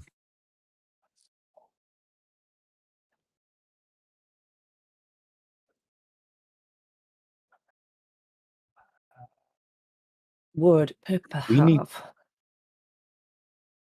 I was going to say, if we want to free the ravens, would Pippa have any idea of a spell that would potentially keep the birds in the cages? Because I could try dispel magic. Is it given to let her know that Well, if her I were magic's been her, tampered with? if I were her, I'd be using the ravens as some warning/alarm system. If I'm standing out of turn, let me know. But Pippa would know if a spell of hers was broken or dropped, wouldn't she? Yes. Yeah. So if Lysaga has cast a spell on it, she'd know if it was tampered with. She'd know we were. Okay. Well, not we specifically, but people were messing with it. It's entirely possible. I'll tell you this for free, that it's a relatively mundane spell. That Arcane Lock is likely to have been used by Lysaga. Knock is the common opening spell for that. Dispel Magic would do it. But if it alerts her to our presence, is that what we want to do or not? Yeah. Possibly not if we're trying to get on a good side. Or we going in on a good side. Or we going in and taking murder. her out start naked. I think we should give her a second to get dressed. I mean, we've got enough trauma going on here, really. I'm gonna grab. Barry's currently washing his eye out. Yeah, I'm gonna grab Morgantha's head off my belt and just cover her eyes. Yeah. Okay. Do we want to have a conversation with her before we start fighting her, or do we just want to start fighting her and give her no chance to speak to us? Depends if she can tell us anything. I mean, if she's a hag and she's been here. Because according to the cards, this place, this dead village, is a holy symbol of hope, is what we're trying to get from here. She's just called that. She's just called whatever's in that crib Little Lord. Little Lord who? Because we've been looking, we've been playing with power vacuums here recently. Maybe Little Lord. I'm also wondering if we do get her talking, if that could buy us the time to dispel the arcane lock. She'll know we're there anyway. Shall we chat? Potentially the ravens might help us in the fight. But yeah, I'm wondering if she's been here as long as Strahd or even longer. What does she know? Well, they said a 1,000-year-old. How old's Strahd again? Ancient. Yeah, he's the ancient. He's the lion. He, as far as you could tell, has been here for 400 years plus, maybe. She might predate him. She could predate him. Maybe she's calling Strahd Little Lord. So, what I'm going to do for you, gang, I'm going to do you a favour. As she gets dressed, she goes back to the cot and starts cooing again, as she'll say, "Oh, there he is, my brave little lord, Strahd." Yeah. Oh, cute. She's making new bodies for him. That's great. Do you think that's it? Maybe that's it, yeah. She's making new bodies for him. And that's how he keeps coming back? Potentially. If we've got a spirit transfer from body to body to body. It's like baby Hitler. Do you kill him? Do you not kill him? He's just a baby. He's not done anything wrong yet. Let's have a chat. Are we all ready? Are we all prepared? Is everybody prepared for this chat? What are we going in with? What are we going in with? Hello? So, wide opening gambit. So a head snaps towards you as you shout. Hi. Interesting. She moves to the front door. And how can I Morgantha's head around. How can I be of service to you? Good morning. Is it still morning? Oh. It's hard to tell in this place with the dark. I'm just admiring all of your good work here. You're obviously a person of great power. I am. You are the ones that have opposed my son. I take it. What?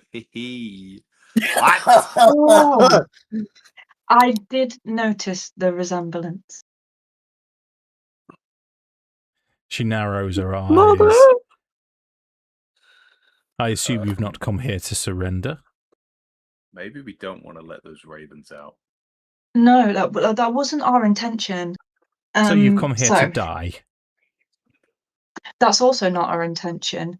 I was kind of hoping we didn't have to directly jump to death, but I say it's hard to teach an old dog new tricks.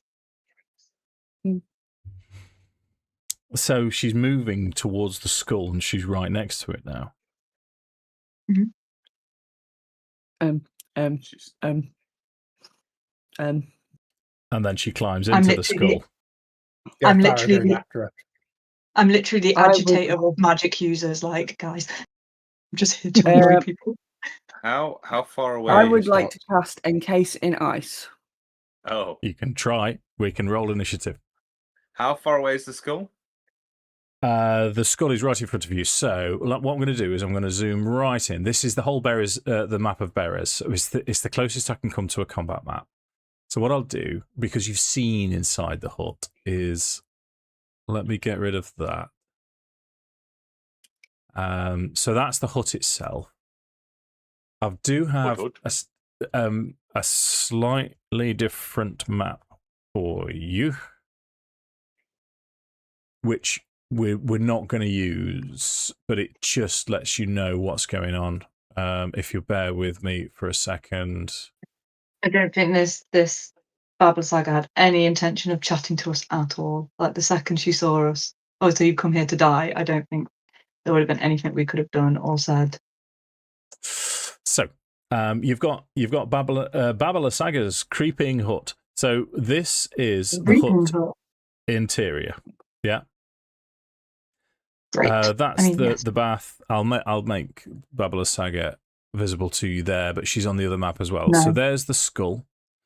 Lysaga is currently inside the skull. That's the interior of her hut. Let me take you back to the map of Beres so you know what we're dealing with. I am going to make Lysaga visible to you and put her there. There. Sweet. There. So you guys, I mean, you can be a little bit closer, but I mean, yeah, you could be a little bit closer. Yeah, but not much. Bearing in mind that I will. Yeah, you could be within 30 feet of her if you wish, because of the noise that the ravens were making, and you've called out to her. Okay, happy so far? Well, to be fair, I did call out to her. No, but I did call out to her, so it's only fair that it would have been that close. Yeah. Ez is going to try and take up a sort of a position next to Pippa. Yeah. And from there, when you're in position and you're happy, let's roll initiative. Bash! Oh, come on. Oh, mate, it's not looking good. Natural one on initiative. Come on now. I can't see myself. There we are. You got +8 on initiative. Yeah, I've got alert and I've got a +5 dex. So alert gives me +3, so it's 8. Fucking hell. Yeah. Okay.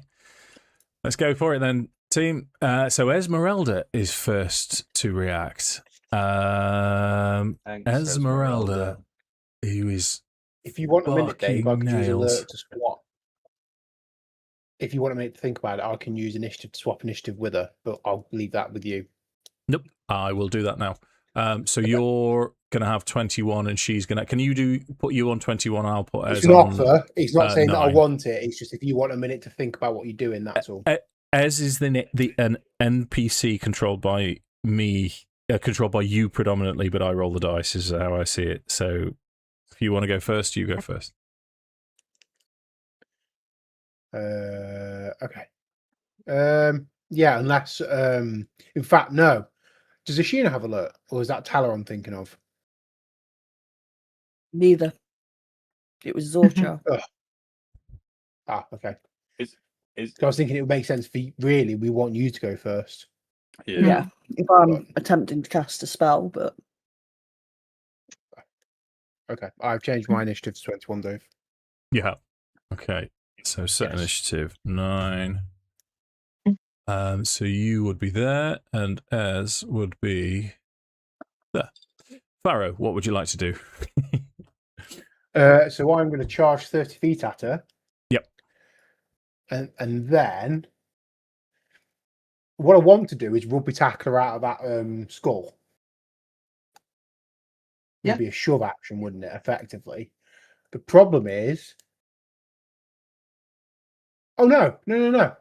Yeah, I'm going to do that because she's just going to make a strength or dex saving throw. Haven't you got to hit her first? So push 5 feet away. No, the target must succeed on a strength or dexterity saving throw. It chooses which. Or you push it 5 feet away and cause it to have the prone condition. The DC for the saving throw, here we go.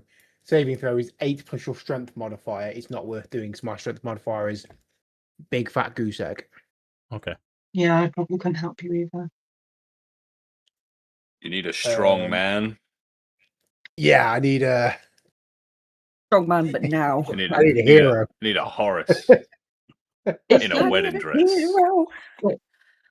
I'm searching for a hero till the end of the night. So I will mark her with Hunter's Mark, Yep. and then I will take my attacks on her. Okay, go for it. But I would like to say I'm on the skull with her, if that makes sense, if there's space. This skull, if I can refer you to this map briefly, she's in the well of the cavity. So she's ducked behind it. Okay. Okay. But then to be 5 feet with her, I would need to be like there. I know we're not on this map, but yeah. So you'd have to be probably around. to the side. So probably to the side there would be the best way in, unless you're doing some kind of Legolas shit. I'm going to try and do some Legolas stuff, Dave. Okay.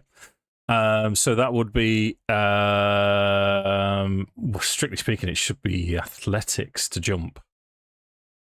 Could I make an argument for acrobatics? Because it's an acrobatic stunt to kind of jump up. But you need strength to do it. Click on Click on athletics. See what it says. Athletics allows you to jump farther than normal, stay afloat in rough water, or break something. Okay, and acrobatics allows you to stay on your feet in a tricky situation or perform an acrobatic stunt. Okay.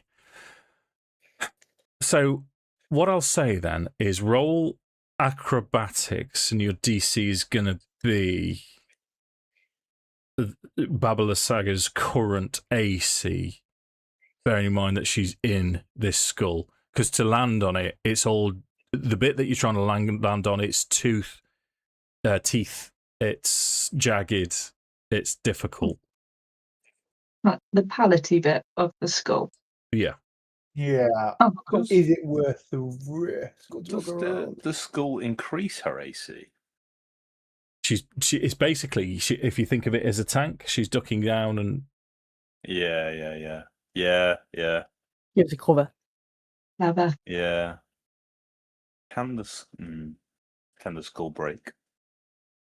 Yeah, you could by all means attack the skull yeah. directly if you particularly. So many questions. I think I'll just go around to the side. I don't think it's worth the risk of failure trying to go over it. For now. Okay. That's okay, Dave. Go over so it. my first attack, Okay. my sword short sword. Yeah, I'm going to go round it rather than over it. I don't think it's worth the risk.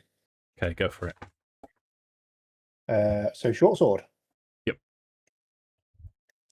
It's a 22 to hit. 22 does hit Baba Lysaga. Perfect. The So short sword. Yep. Is minimum 6 points piercing, and then Hunter's Mark. Yep. Minimum damage on the Hunter's Mark, 1. Oh, dude. Yeah. Okay. Then scimitar with advantage. Yep. Is 19 to hit. 19. The scimitar scrapes across the bone and doesn't hit. So that's action, bonus action, 30 feet of movement. Yes. That's Baba Lysaga's turn. From her position, her skull flies 80 feet upwards. I will allow an opportunity attack, but it can only be against the skull. If you envisage that as soon as she's slightly up in the air, you just can't get to her, but you can try and hit the skull if you wish. I will do so. Okay. That's not going to cut it with a 14, I can't imagine. No, you strike, but it doesn't take a chunk off. As Baba Lysaga is now, and what I'm going to do is I'm going to change her GM note. So she, in fact, no, she's going to go 40 feet into the air as her movement.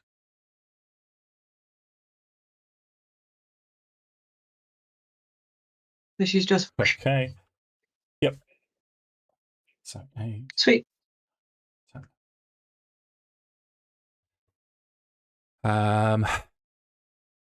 We know it. We love it.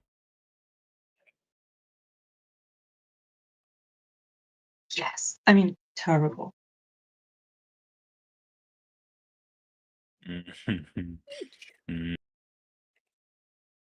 I believe, ladies and gentlemen, I can get you all with a fireball. Oh, you fuck. Sorry, love you, Dave. Yes, none taken. Dexterity saving throw from everyone, please. Everybody, can we go back to them? Everyone within 10 foot of me gets a +4 on your saves. I don't know how many people that is. I do not get it. Yeah, unfortunately. Neither do I, and I only rolled a 9. Can I do You within 10 feet of... No, you would, Pippa. So would Esmeralda. Oh, I only rolled a 9 even with the 4. Oh. What do we get? +4. Oh, come on. +4, yeah. Oh dear. Oh, I made a mistake, guys. I'm sorry. I should have counterspell. I had to go at counterspell. 14. Okay. And I think I've got a reaction I could take. Oh, yeah, that's a good shot. What's that? I burn. But I don't know if it's going to work because She's not trying to hit you. Oh, I'm sorry. This is an area of effect. effect. She would be out of range anyway. Okay, righto. So, Josh, do you get +4, or is that your basic roll? That is with my +4. That is with your +4. Yep. So, is that a fail? Yep, you failed at 14. In that case, yeah. Sorry, can I use my reaction to cast Freya's Grace, which allows me to re-roll a failed save as a charisma save instead? Sure. Sweet. Thank you. That'll do. Yeah, that'll do. So, Horace, you've passed. Esmeralda passed, but only just. Pippa has failed. Farrow, your 15 has failed. Ashina has failed. I'm not within range anyway. I'm 11. I'm not within 10 feet of Horace. It's okay. 10 feet. I'm way away. So for those that have failed, take 37 points of damage.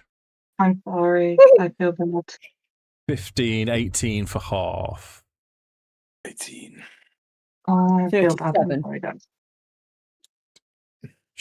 18. That, bear with me 1 second, because I've got a lot to do here. Is that you out for the count, Pippa? No, I'm still up. Okay. But I should have counterspelled it, and I apologise. No. I'll do better. Don't worry. Just stay on your feet. Yeah. Okay. So you can see from this direction a scarecrow. And this scarecrow is, as you would suggest, as you would think, it's like a canvas sack with a disturbing picture on. It's stuffed with raven feathers, and this thing is on all fours, just bounding towards you as fast as it can.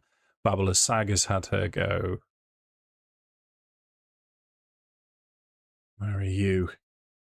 There was a scarecrow quite close to you that he's going to move, and it's going to bound towards. It's going to have to dash to get close to Ashina.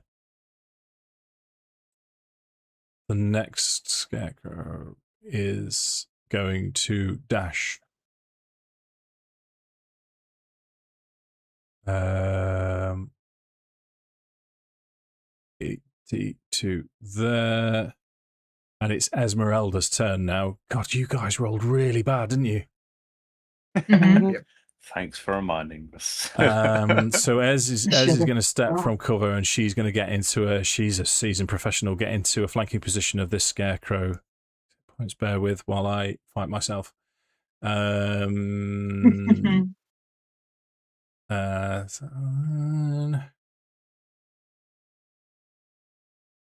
One hit.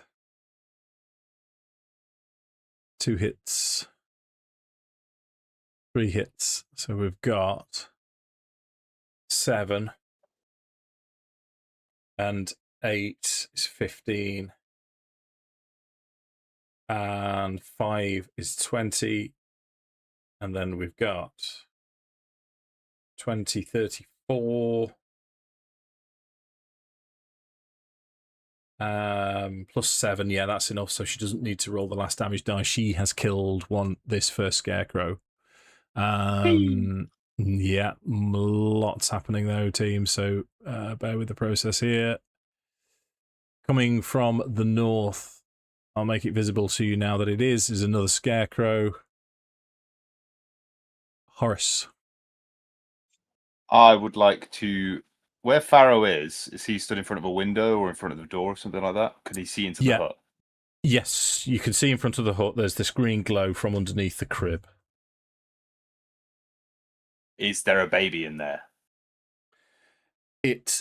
From Farrow's vantage point, yes, it looks like there's a baby in there. Fucking great. So Horace would immediately call out to Farrow and be like, "Is there a baby in that hut?" Yes. Sick. So I am going to. Far off am I? Yeah, fine. I am going to immediately Misty Step over to Farrow. Yep. Cast my Misty Step. Oh, let me measure it real quick. I mean, it was be to Farrow, wasn't it? Yeah. And I'm going in that fucking hut, and I'm getting that goddamn baby. Okay, so as you look in, there's with this sort of silk drapes or gossamer drapes over this cot. As you approach and go to reach out, your hand goes straight through it. It's an illusion. Okay. We'll grab the green gem. The green glow is coming from under the floorboards.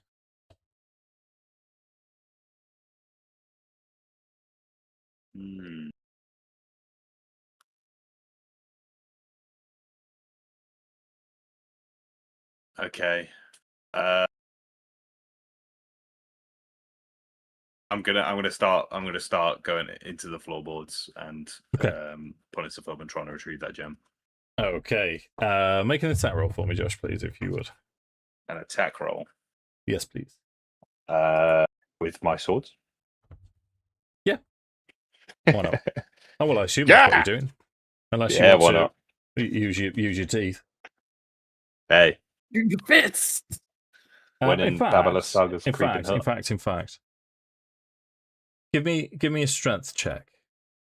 Strength check. Yeah. Okay. Oh, actually, no. You know what? I'm telling you a lie. Have you done a strength check? Yeah. That passes. So you smash the floorboards to pieces. Then give me a perception check. Okay. Perception. Ooh.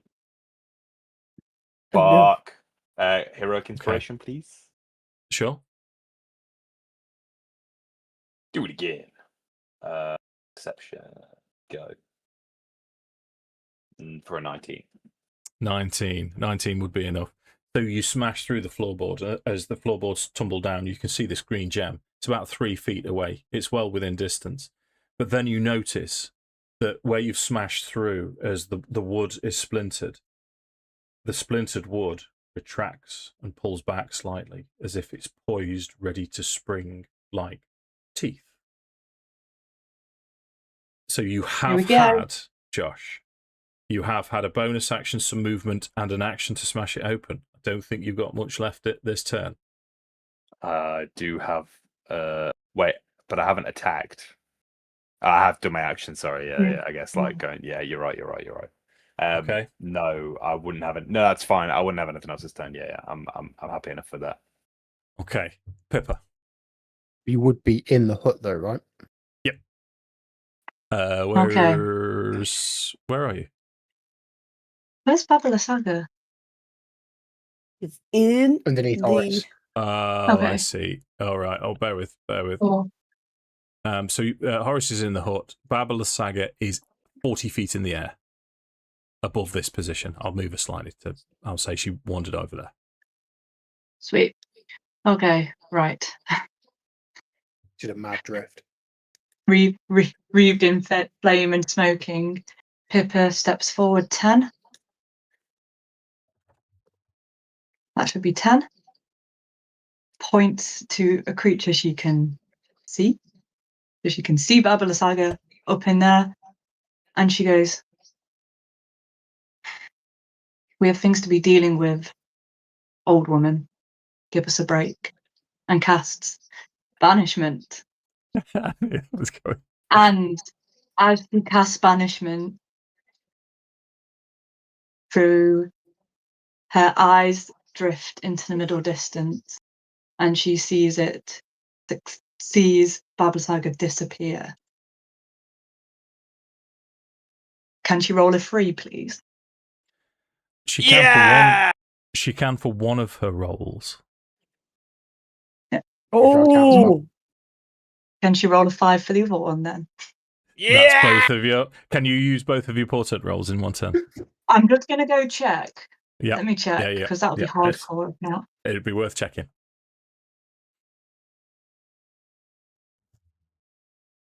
I'll read it verbatim. Whenever you finish a long rest, roll 2 d20s and roll it. I'm reading it like Latin. Replace any d20 test made by you or a creature that you can see with one of the foretelling rolls. You must do so before the roll. You can only do it once per turn. Okay, so I've got rid of 1. Okay. What kind of saving throw is it? Oh, I believe it is a roll that most people take on a regular basis. That it's a charisma roll. Charisma. It's a 16. Okay. Wisdom. Just bloody evil-eyed her instead of Hunter's Mark. That's okay. How does 5 suit you? Now who's rolling I last? feel like Gandalf when he stood on the bridge and go back to the shadows. As Lysaga fades out and is banished from the demiplane of Barovia, and there's just this haze hovering in the skull. Anything else from Pippa? Can I misty step into the skull? I'll let you answer that yourself. How many spell slots have Because you used this turn? Oh yeah, just the one. That's my next go, by the way, guys. I'm gonna misty step into the skull. It is 40 feet up, so you'll Yeah, have to gain some altitude. Some height. Misty steps Yeah. 30 feet. Yeah. Okay, I'll just. Farrow's right Yeah. there. Ringboard. Horace. I've got vortex warp as well. Yeah. Right, so Pippa's turn. Is it going to drop? Where's all of these scarecrows? Wait, let me do. That's true, actually. Is the skull going to continue to float with Lysaga banished? Okay, in which case, can I run? I boosted 10, didn't I?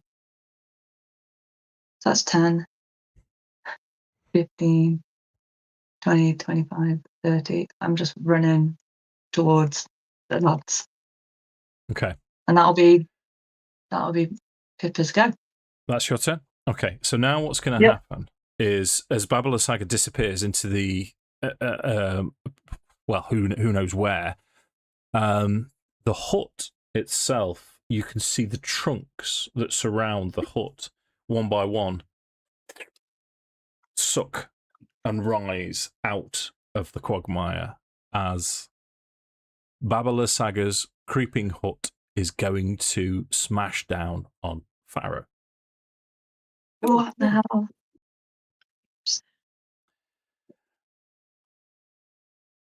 The first attack is going to be 27. Oh my god. As this root slams down, Farrow fuck this harp. Takes 39 points of bludgeoning damage. Oof. My god. The second attack, 21. That hits. 36 points of bludgeoning damage. As Farrow's Farrow unconscious. drops to the floor as a root from under the ground snakes up. And how far away is Pippa? You're closer than that. Very close. So a root rolls 20 to hit Pippa. Shield. Oh no, not shield, because that would only get me to a 19. Can I have silvery barbs, please? You can. Oh, I didn't take my spell slot for banish. 14 to hit Pippa. Oh, still hits me. Can I Still hits. give? Still hits, yeah.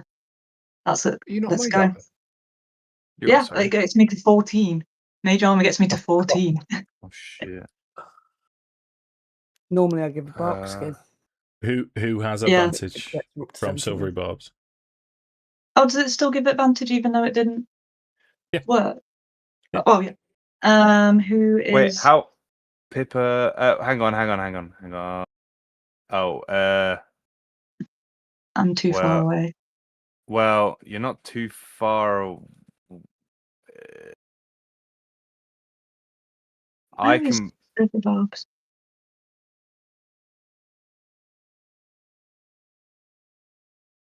You just have to choose advantage for someone later. Trust me, I know silvery barbs. Oh no, I'm just taking it off. Oh, okay. There it is. What are you trying to do, Josh? My spell slot. So we'll. I'm gonna give it to Farrow. Okay. I'm gonna cast Shield Maiden's Favor. Using my reaction to reduce the damage that Pippa is going to take from the attack from the hut. Okay. The damage from the hut is 35 if you want to roll your reduction. Second level it is. Pippa's get the. Okay. Come on. Come on. You son of a biscuit. What the fuck? It wouldn't have mattered anyway. Does the banish... Pippa's down, banish is gone. Lysaga's back on the field. Fucking hell. Okay. So that's going to be the Creeping Hut's turn. As you know, what it's going to do is it's going to start jump. In fact, let me drag Horace with it as well. So it starts moving towards. Pippa's down as well, isn't she? Yeah. Yeah. Okay. Scarecrow. 80 feet. That one's now visible to you. Ashina's turn. The question is, well, Lysaga isn't going to turn up until the next turn. She's back now. She's back now. Yeah, but she's obviously not going to act until the next. Act until the next turn. That's...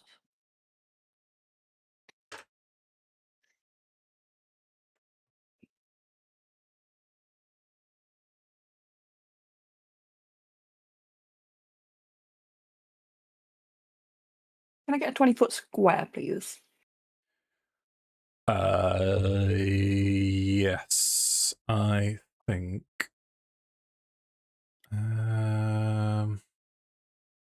Make it 50. Bear with, I think.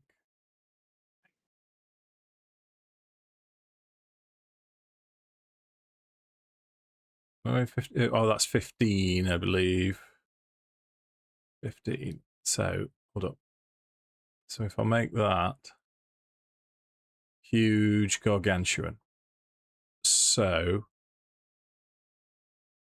there with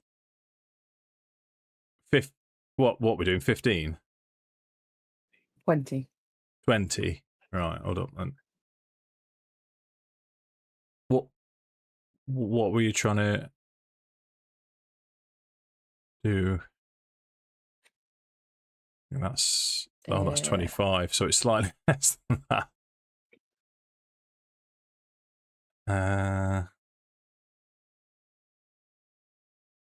Yeah, what are you trying to do?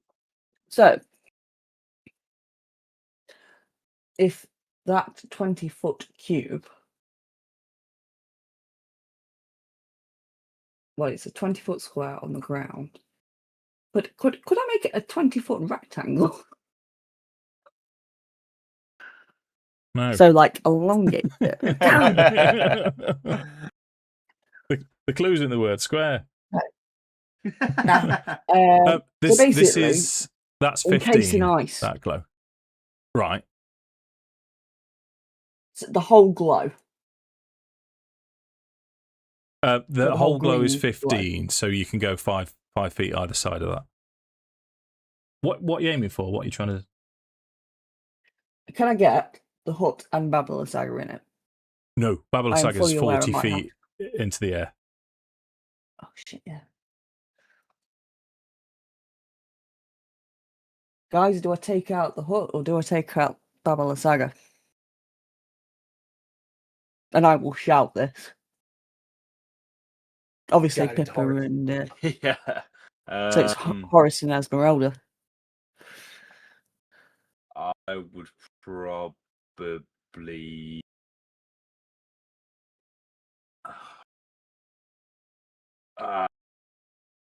Or do I try and retrieve our enemies, our friends? Yeah. I would. Horace would shout. I would just yell back. I'd be like, "Protect the others. I'll take care of this hut." Okie dokie. So, a potion, is that an action or a bonus action now? Bonus action. Bonus action. So, 10, 15, 20, 25, 30. So I can get up to 30. Right. 30 feet of movement.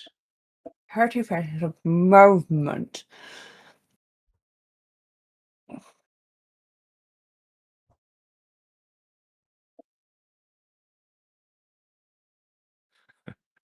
So for my action,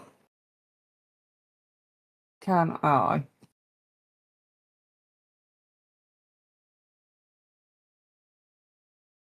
cast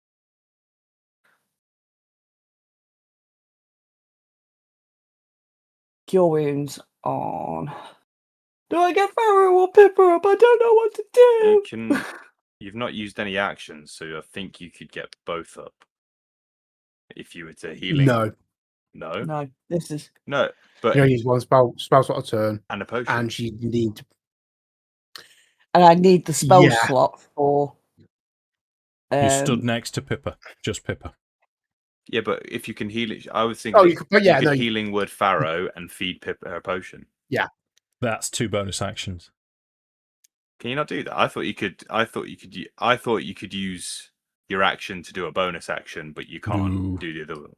No. Fuck. I hate rules. I know, right? I would sort Pippa out. Pippa's going to be more useful to you in this part than I am. Don't say that. We need the magic. You're on the next turn. You need range. You need magic, you need range. Yeah. Right. Okay. So I am going to... In fact, I'm going to do 2nd level Cure Wounds on Pippa. Boom. Okay. Pippa, please take. Okay, I was hoping it was going to be better than that. 17. Duda. Nice, thank you. Any bonus actions?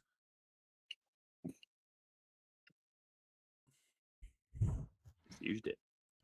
Oh no, the Cure Wounds. No, sorry. No, I used Cure Wounds. Shut the fuck up. I know. This is where I struggle. I'm so sorry. And then I'd be a terrible cleric. I'd die instantly. No, it's me, man. Then Carrick is a hold. No, because I'm hoping I've got something that might help, but yeah. Okay, all done. At the moment. Yeah. Okay, Farrow, death saving throw, please. 20. I can use my silver barbs advantage on this, yes? Sure. You can now. I can only roll it to self. Will you still be able to see it, Dave? Yes. DM sees all. Got you. So Scarecrow 6 is moving in. Scarecrow 4, you were quite close, weren't you? It's going to dash again. Closest to it is going to be in... Ooh. Yep, 60 feet. It's dashed. Lysage's turn, who has returned. She no longer has Hunter's Mark on her either. She is going to fly 40 feet up into the air. She is now 80 feet in the air. Bear with me 1 second while I just confirm that. Yes. Because you flew up 40. Yep. No, because it's the spell that I wanted to cast next. Then what's going to happen is... Okay. Actually, you're spread out now, aren't you? Don't say it like that. Oh, no, that's good. That's good. Okay. Now, she's been able to see what was happening. Interesting. So she's going to point, as she's leaning over the edge now, and she's rolling around, and she's looking around, just very chaotic, very random. Still blood dripping from her bath. And she's going to point towards Ashina.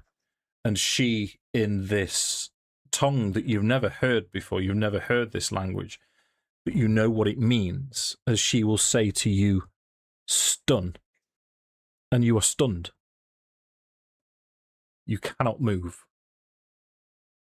As she casts power word stun on you. That takes us to Scarecrow 3. Where are you? That is 60 feet away from Esmeralda.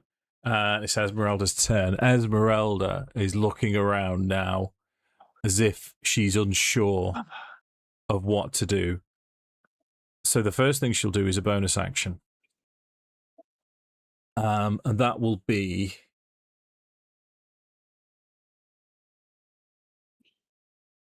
Our word, kill Baba Lysaga. Could you imagine? Our word, kill Strahd. The end. What I'm going to go for is she's going to choose everyone that's still...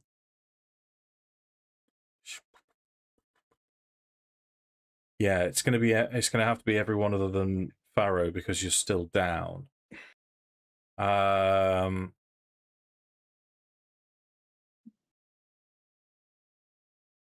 So she's going to give you all advantage on your next attack roll it makes before the end of its next turn. In fact, is that going to help?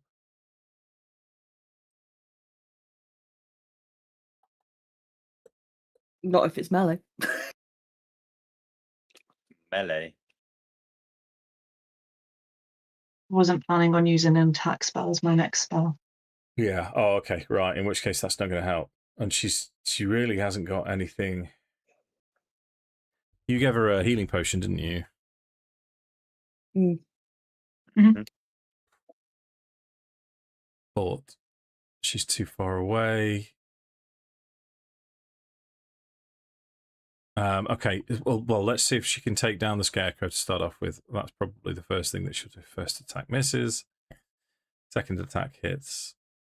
Third attack hits. So I'm going to add these together. 7 plus 5. What's that? 12. Oh, Jesus. 12 plus 4, 16. Yeah, she's not going to kill this one in one go. 16, 26. So this Scarecrow is still up.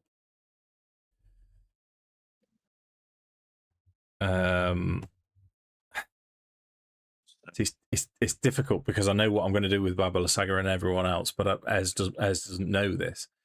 So what she will do is she will inspiring rally. You've done this before. Then, if you choose, you can use your reaction to move your speed without provoking an opportunity attack. But that's your reaction. If you want to use it and you can move, I'll allow you to do that straight away. That's just a reaction to move, isn't it? Yeah, without getting without them attacking you. Yeah. Oh, and guys. you're going to get yours back in about a turn. Yeah, I know, but I just want to preface everything I'm about to do in the following part of this fight as what Pippa would do and not necessarily what Leah would do in the situation. I'm so sorry, guys. Bye. So, I can't move, can I? Sorry, Dave. I'm stunned. Oh, you're stunned. Yeah. Nothing can take an opportunity attack against Pippa. Correct. I'm just seeing which way she could go.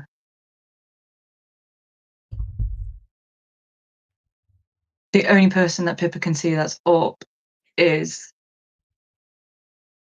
Esmeralda. Yeah, so she's going to move towards Esmeralda. Can I see? Can I see out of the hut? Like, can I Yes. see everyone like running around out of the hut? You can see everything in this direction, so you can see a Scarecrow and Esmeralda being attacking each other, but you can't see. There's no windows or anything. Sorry, guys, this is turning into a really complicated decision. Yeah, it's all right. It's so I'm just trying to see.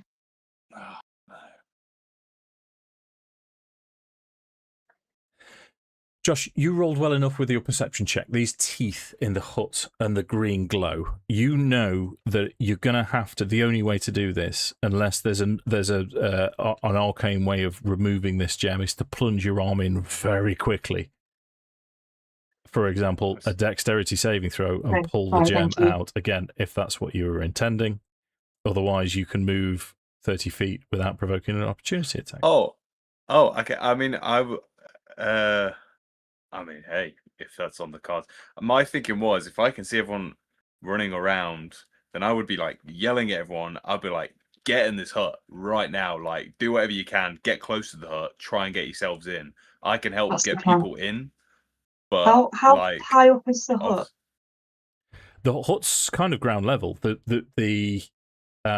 door. So it would just be a case of jumping into the hut, like stepping up into it. Yep. Oh, in which case, I'm going to like House Moving Castle. I'm going into the hut with Horace. Sorry, I thought it was like in like the sky. No, in which case, the hut isn't. The skull is. I do have an image for you actually. While we're on the subject, I'm about ready to start like throwing out chain of conviction and whipping people into the hut at this point. I was going to do that kind of thing. I'd rather you use your chain of conviction on. No, I don't want to do it on you because you're up and moving and it's going to do damage, and I don't want to take you out with it. I can get somebody.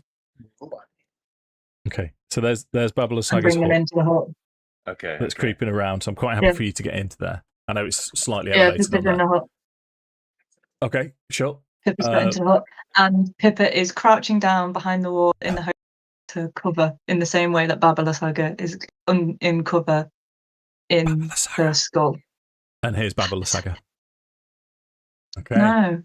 Let's carry on, team. Let's carry on. So, Esmeralda's had her turn. Scarecrow 1. Did I move it? I did. I moved Scarecrow 1, which takes us to Horace. Okay. So I have to reach in to this gaping maw for this lovely green gem. It might disable the hut. You never know. I got to do it quick. Real quick. Let's, for Pippa's sake then, so Pippa's just arrived, and you can see now Horace is poised over this hole in the ground. Floorboards that have been destroyed, and you can see what looks like. Horace very quickly says, forgive me. Well, in fact, go on then, Josh. What would Horace say to Pippa as she arrives inside the hut? I would turn to Pippa and I'd say, "Well, it's about time." You do not want to go out there. Yeah, no, that's why I'm still in here. I'm glad you're up again. And did I see her go down? I think I must have. Yeah, why not? Yeah. I'm covered in blood and corruption and slightly singed. Look, I'm glad to see you're on your feet again. But we don't have time. The gem's in here. I was hoping that there would be some kind of baby that we could use against Lysaga to bring her back down, but that's to no avail. There is this gem. I've managed to uncover it. I think I'm going to have to reach in to grab it. I don't think there's any other way that I can get a hold of it. I don't know. I don't know if it will help us fight Lysaga. I really don't know. But I think we need it either way. Okay. And best case scenario, it stops this hut in its tracks. Hail Mary. And forgive me, it's combat situation, not war and peace. Get on with it. Fuck yeah, all right. Let's go. Sorry, Josh. It's very hard tonight, isn't it? No, right. So for your go, what are you going to do? So I would like to ask a question. You may find it acceptable. You may not. Could I? So I'm going to try and reach in no matter what. Yeah. I'm going to fucking do it because that's what Horace would do. Yeah. Big bollocks. I have wind sprint, and my thinking is, could I cast wind sprint, but almost like focus the power into just my arm to reach in as quick as I can and rip that gem out? Read wind sprint for me, please, Josh. Yes, sir. A turning tempest wind lifts you up and carries you to a creature you can see within range. The next time you hit a creature with a melee weapon attack before the end of the turn, the damage deals an extra 2d6 slashing damage as the wind buffets the target. Okay.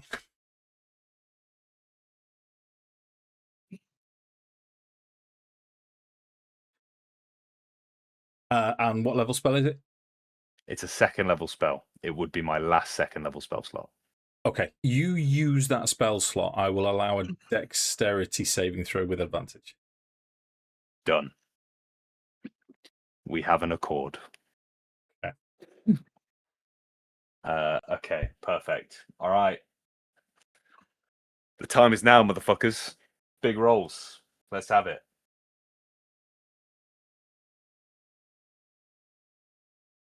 A 19?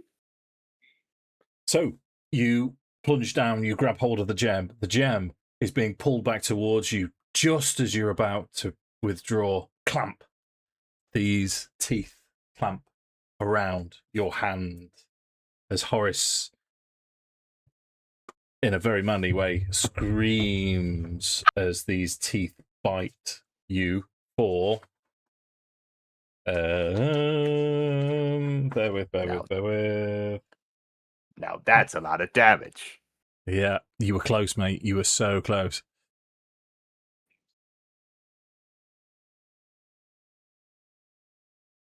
$11 points of piercing damage as the gem. As you managed to pull it up, the hut did stagger as if it was stopping, but now it's been reanimated again. So that's your turn. Pippa's turn.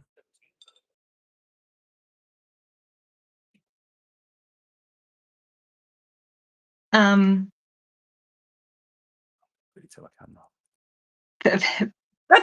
Oh, Josh is gone. Pippa's That's it. I'm out. I think of all the people in the party, Farrow is the person that Pippa respects the most. He is, like she said, the best of them. And as much as it hurts her soul to do this, she wouldn't want to do something that would add more guilt to his shoulders. So she casts a vortex warp on Ashina to bring Ashina into the hut. Okay. Do you have to see her? Yep, and I'm happy to lean out of the hut to do so. Sure. Okay. So Ashina is dragged into the hut? Yep. Okay. That's action. Anything else? Yep. I can't cast another spell as a bonus action, can I? Because I've already used my... Oh, which one should I take it from? Not a spell slot, you can't know. Yeah, so it's going to be a... It's going to have to be a cantrip. Should I take out... Oh, she's already... Is Vortex Warp an action or a bonus action? Oh. It's an action. Yeah. Yeah. So then Ashina's in the hut, and then it will be... What's attacking? Oh no, I've got spell swapper. What's attacking Horace? Is it like a trap? It's the teeth. The hut. Yeah. It's the hut itself. Okay. There's a 3 foot like little pit. Like a Sarlacc. Kinda, yeah. Tiny Sarlacc. With the green gem inside that seems to be animating the hut, and there's teeth clamping around it that requires a dexterity saving throw to try and get the gem out. Okay, I'm again sorry, Horace. Good luck with that. I want to do it again. Yeah. I'm gonna firebolt Scarecrow. You've used an action this turn, Leah. Oh yeah, of course. That's it. That's everything I can do because I can't do it my bonus. Yeah. So the hut. You have a healing potion, Leah. What's that? Sorry. Do you have a healing potion? I do. You should have a greater healing potion. Oh, I will. Thank you so much. Okay. Yeah. We'll take a healing potion, please. Go for it, Leah. The hut is going to amble towards Esmeralda. I don't like doing this. I don't want to do this. Don't like beating my own NPCs. DM That versus hits. DM. That hits. What is? That hits. What are the rolls? Sorry. If you want to know specifically, the rolls were 17 hits. The second one was 14, which hits Esmeralda, and the last one was 21, which hits. Yeah. So I'm going to roll damage for Ez and add this up as quickly as I can. 29 plus 31. So that is 60 plus 37, 97 points of damage on Esmeralda. What? Jesus. She is just alive as three roots simultaneously slam her to the ground as she's bloodily picks herself up. Scarecrow number 5. Where are you? You're there. I took 97 points of damage. Is she still fucking standing? She's hardcore. Okay, so Sammi, the reading of Power Word Stun is if you have less than 150 hit points, you are instantly stunned. However, the stunned target makes a Constitution saving throw at the end of its turn, ending the condition on itself. Make it tasty. In fact, hold up. The stunned target makes a Constitution saving throw at the end of its turn. So she cast it on you. This is the first turn that you've had, isn't it? Yeah, it is. So yeah. So you make a Constitution saving throw. You are within 10 feet of Horace. Is that right? So it says stun. Correct. Is this everything is stunned? I cannot talk. I cannot. Yep. Nope. Yeah. Incapacitated. You've got So, +4. +4, so 15. 15. Does not pass. You are still stunned. Buggery. Takes us to Pippa roll dice.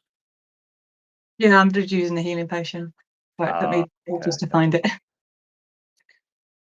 Scarecrow 2 moves, which takes us to the top of the tree. Tom, death saving throw, please. Yep. Gotcha. Scarecrow number 6. Scarecrows are going to get involved now. Where's number 6? Oh no, he was the one right down south, wasn't he? So he's not quite. He's trying to catch up. Scarecrow number 4. Scarecrow number 4, please. He's going to try and get round the front of the hut, which takes us to Lysaga. Fabulous saggy. Nice. I will point out to you all, gang, that we're no longer saying Lysaga. Nope. How dare we? Lysaga on this flying skull is still 80 feet in the air as she starts cackling to herself. And she's going to use a cantrip to try and finish Esmeralda, which hits.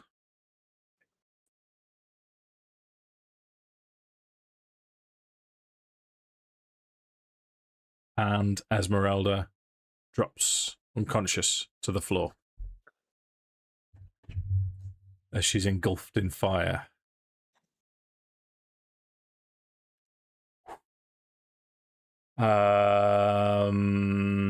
Scarecrow number 3. Ooh. Okay, that's going to dash. Esmeralda's down. First death saving throw from Az.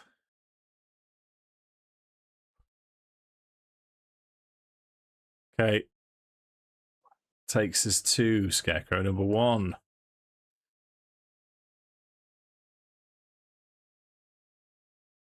Yeah, that's going to charge forwards. Horace. Give me that fucking gem. Okay. Horace just stares at the hand that's just been snagged by this silly little hut. He clenches his fist, grits his teeth, and he's just gonna fucking slam one hand on the floor and then like plunge his hand in to go for this gem. With a dex save. 18, which will fail. I'm gonna cast Freya's Grace to make it a charisma save and reroll, baby. Please, please, please, please, please, please, please, please, please, please, please. Fuck! No! Oh! We're gonna die. We're gonna die. We're gonna die here. Anything else, Josh? If we all die, can we start the campaign again? That was my reaction. What does that mean? What does that mean I have left? Bonus action. Bonus action. So I take damage. Sorry, from the. Oh, you do. Yes, well done, body, Josh. don't I? That's super honest. Heal something. I'll take heroic inspiration if you're feeling generous.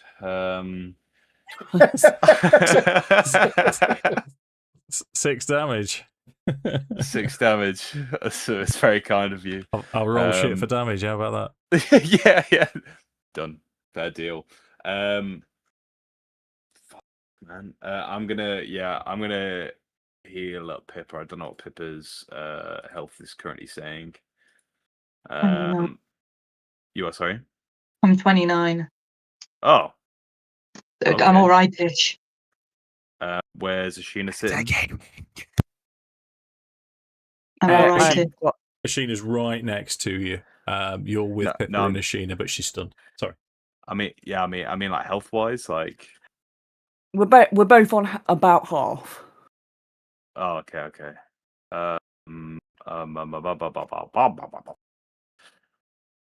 I'll heal myself. No, I'm joking. This way, you might be the only one getting out alive. Just appreciating that Pippa is a squishy. I'm gonna give her a bit of health. So I'm gonna lay on hands for 15 points. 15. I didn't. We're coming up backwards, Dave. What does it say? Sorry. So let's. The question was: move. Is that cheating because of metagaming? Oh yeah, it's a little bit mega. I'm sorry, my bad. Yeah, it's at that point, dude. I'm quite comfortable with it. Pippa? 15 points for Pippa.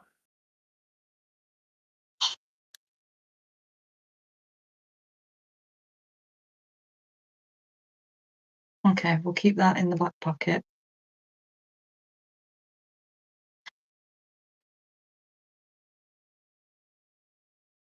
Oh man, the eternal turmoil. Right.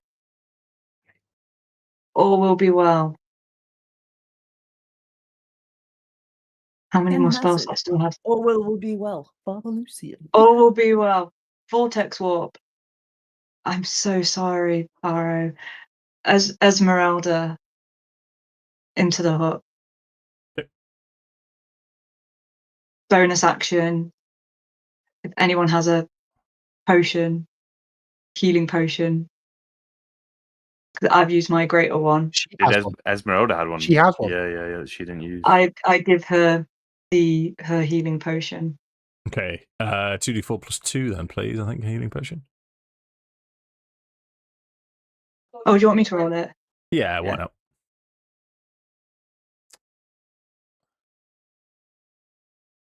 That's 5. 9. 2d4 plus 2, yeah, 9. 7. 2, sorry, 2. Okay. Esmeralda took a greater healing potion.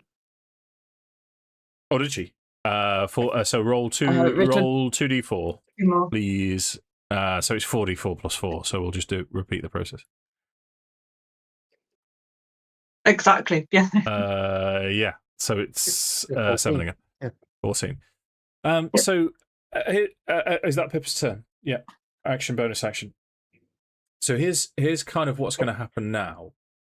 As Esmeralda comes back to consciousness, the hut is just sort of it looks like a dog trying to chase its tail now.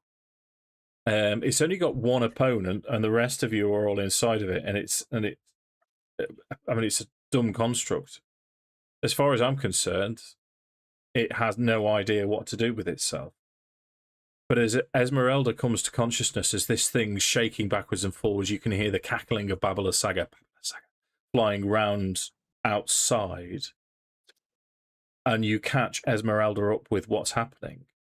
And Esmeralda will say, "So we need someone fast and dexterous to remove this gem to stop the hut. Get Farrow." As the Scarecrow number 5 takes his turn, and they're just going to swamp round. And that's not number 5. I can't count.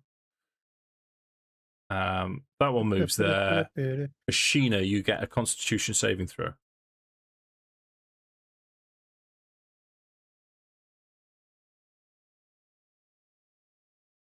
Still stunned. Can I use my heroic inspiration? You can. You added. Remember, you got +4 as well. Yeah. 17, 15, So 19. +4 makes that 19. Fail. You shrug off the stunning effect of Yeah, Lysaga's 8th level power word stun, but that is the end of your turn. Scarecrow 2. These scarecrows now are unsure what to do. That takes us to Farrow. Death saving throw, please, Tom. Thank you, sir. The scarecrows, they're just hovering around beyond. Lysaga is going to fly round in front of the hut, and she's at an angle that she can actually see into the hut. From her finger flies a green spark, which wreathes its way down towards Horace.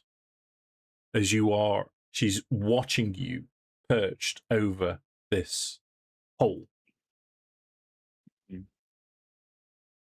Bear with me.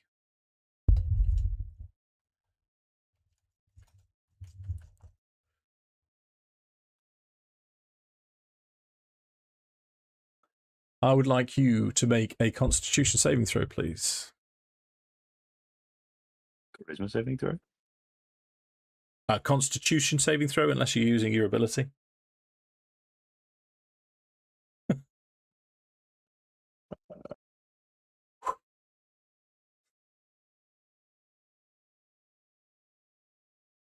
Charisma saving throw.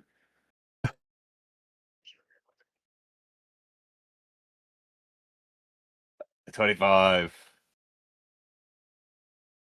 I did use a spell spot for that.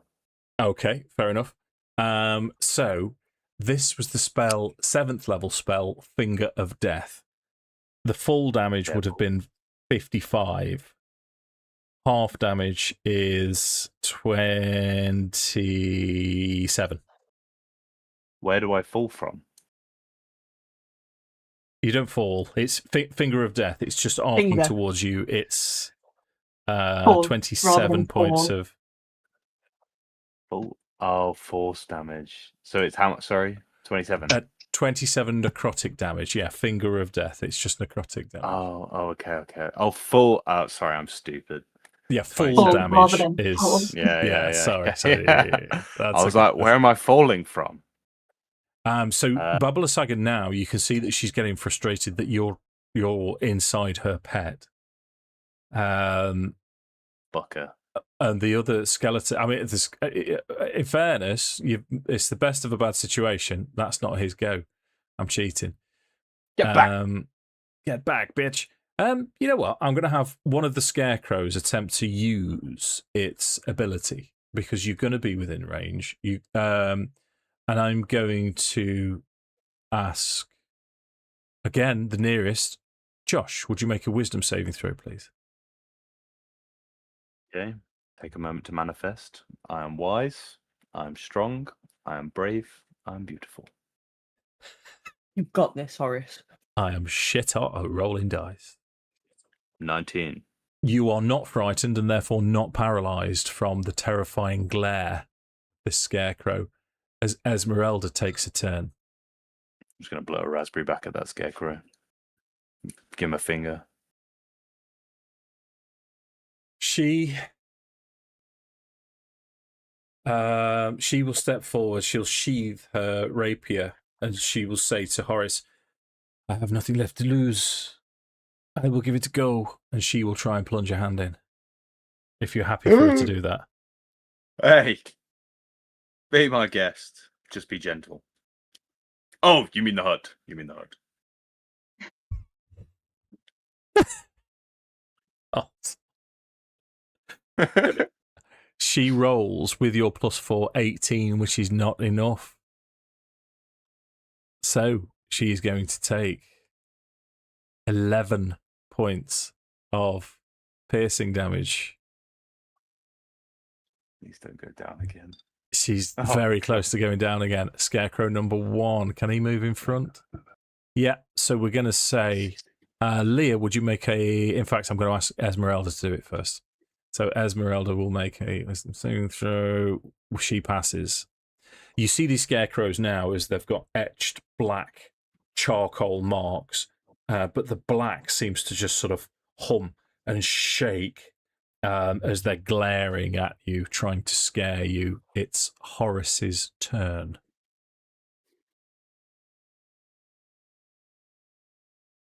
Wait, so the scarecrows are all trying to get us now?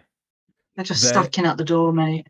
They're stacking out the door. They're trying to use a terrifying glare attack on you all to paralyze you. Okay. Right.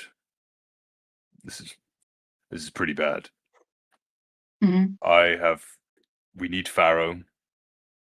I've got that. You've got that. Yep. I might need Ashina's help, but I've got it. Well, there goes my turn. Well, if you need Ashina's help, I can get him this turn. And then if someone can heal him, well, yeah. If you can get him this turn. Fuck it, I'm doing it. Yeah.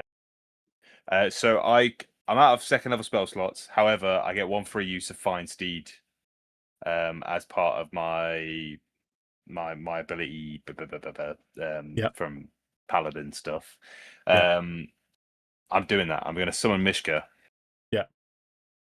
Then Mishka will kind of appear, and I'll be like, "Sister, I need your help now.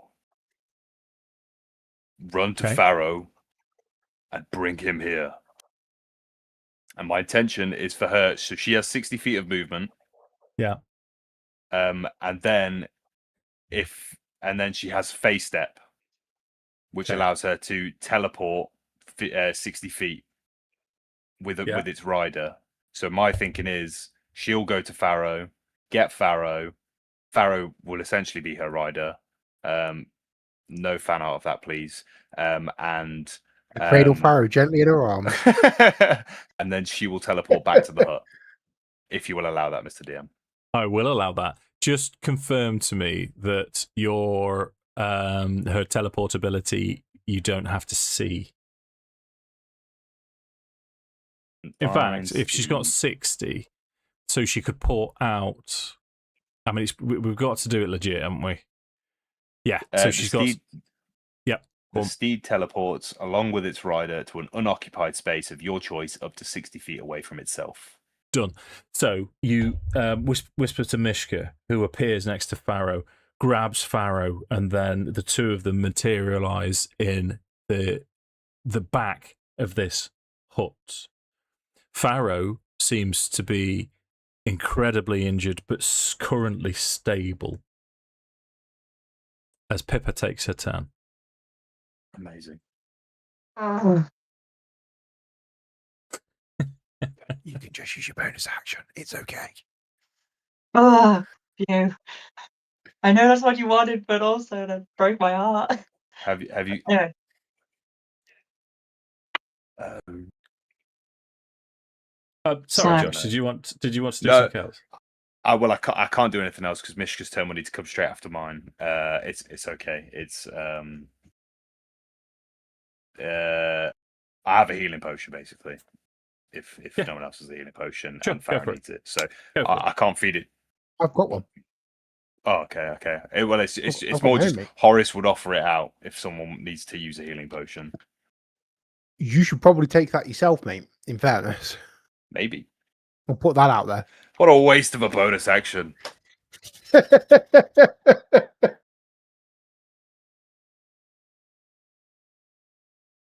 Okay. Yeah. Okay. Right. Everything's going to be fine. All is well. So, Farrow's right near me. Amazing. Stabilized.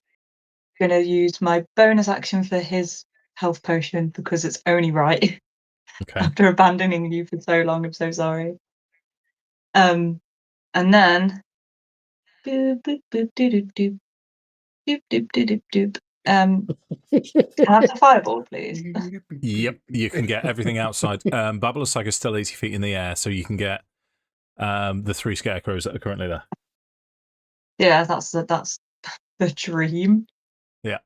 Firstly, have I been silly and just not been able to see the fireball? It's just, yeah, that's who I want. I want those 3. Yeah. Yeah. Lysiga's too tall. Well, she's not tall, but you know what I mean. I do. Light them up like the fucking sun. Oh, it's not the best roll. 30 damage. And it's dex saving throws of 16. Okay, 1 has passed, but it's the one that's already damaged. They're vulnerable, so they take 60 points of fire damage.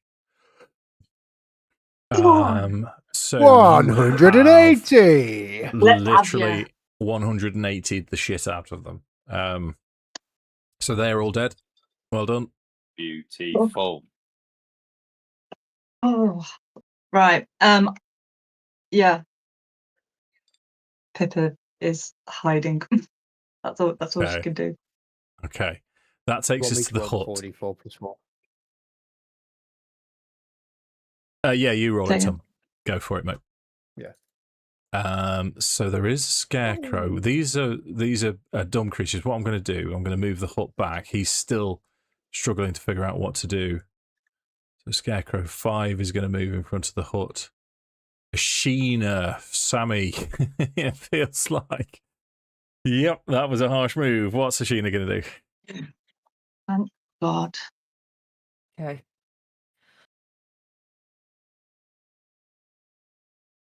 So what did I get? I got a healing potion.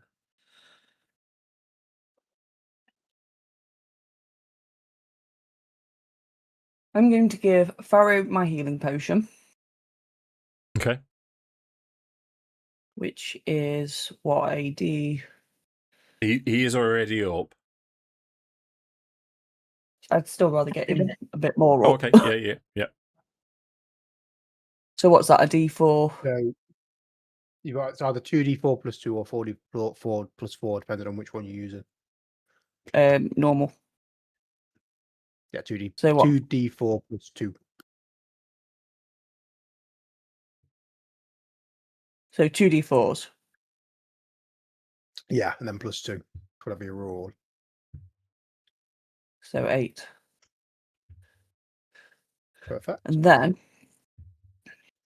I can see Lysaga, yes? Yes. Lysaga. Rusty bitch. Let me double check.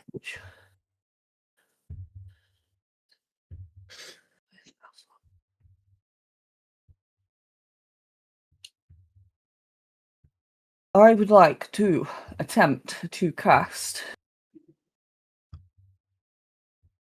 Wait, she's 80 feet in the air. Yes. changes it. I would like to attempt to cast Earthbind. Okay. Could I get a strength saving throw, please, from Lysaga? Yes. Would What it does be a Earthbind do? 5? Earthbind, you choose one creature you can see within range, 300 feet range.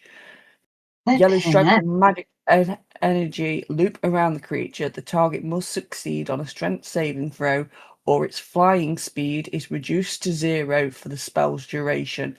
An airborne creature affected by this spell safely descends at 60 feet per round until it reaches the ground, or the spell ends.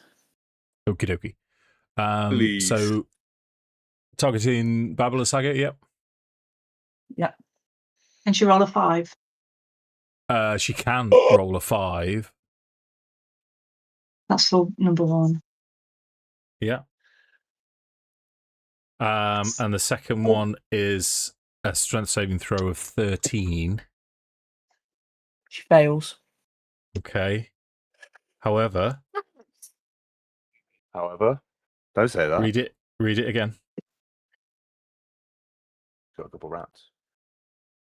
Shit, I needed to have targeted the skull.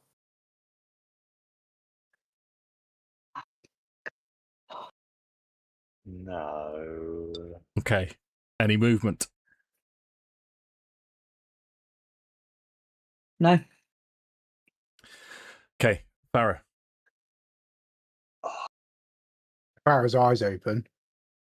He kind of mumbles a name and then kind of clears his head. He's like, wait, what's going on? The The gem. gem. Get it.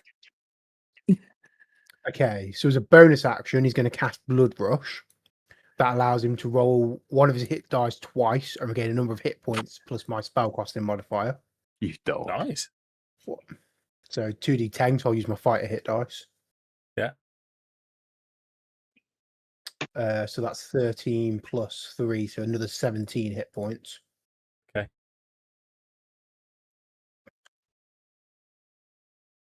And then we'll do as he's been instructed. Sure.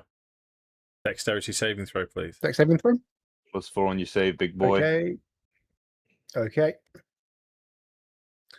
So that's a natural 20, so try 32. You just heard, Oh, what do you mean? Just Yeah. doesn't even see it, just like, It's like, oh, doesn't even look. He just this, said like, this gem. okay. He's already holding this it. one. Like a I magpie, mean- shiny. This one. Fucking. For the second time, I could kiss you. So, what does it look like as the Hulk comes to rest? Then, Tom, you've rolled a natural 20. You style it. I think its legs just give out, so it just like his legs just splay, and it goes poof. Okay. Maybe throws up a little bit of mud and a bit of dirt and a bit of water. And there's one hell of a squelching noise as it comes to rest. With you've seen these gems before. You've already rescued one. This is a Wizard of Wine Winery gem. You've now retrieved 2 of the 3 that went missing, and you know that Lysaga stole 1. You have movement. You're all inside the hut. What would you like to do now? Let's fucking find this bitch. I mean, do I leave? Do we spread out? We know she can cast Fireball. So far, she could have done that some time ago, though. I don't think she wants to like completely level her hut. Well, but we've just leveled it. Don't pull that face, Dave. Yeah. I just realised I pulled Is there the a back face as door, well. Dave? It's realistically how far can everybody get in like basically a turn? Yeah. Yeah, I hear you. How many? Ashina,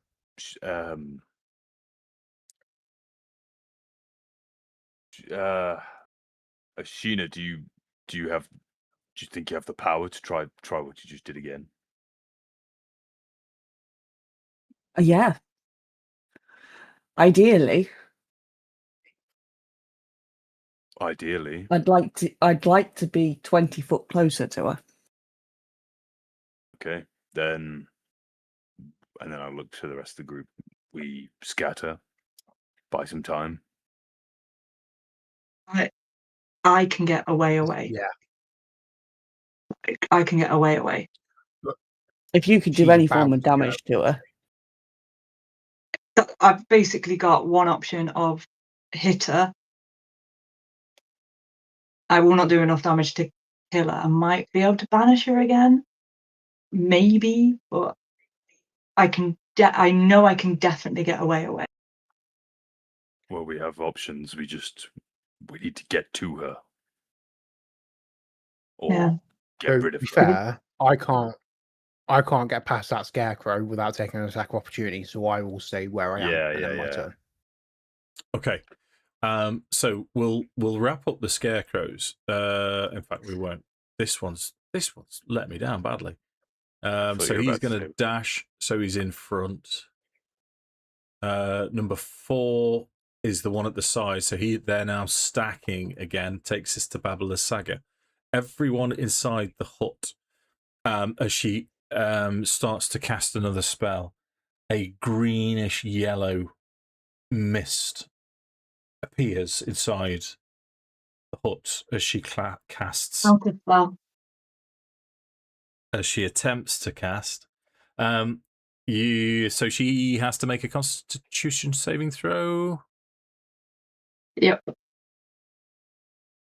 Of 16. She rolls exactly 16.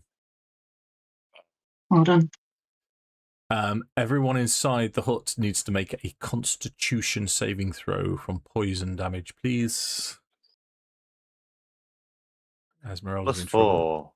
+4. It's a nat 20. +4. +4. Nice.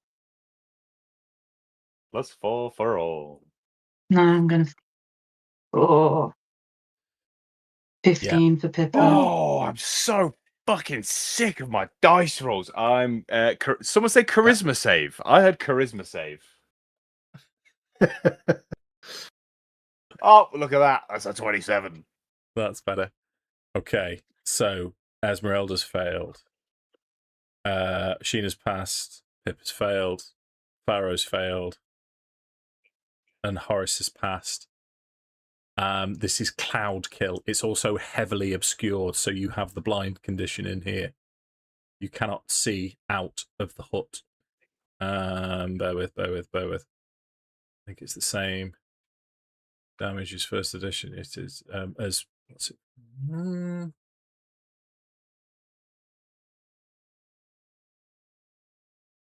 So full maximum damage is 26, half is 13. Apply it as you will as Esmeralda collapses to the floor once again.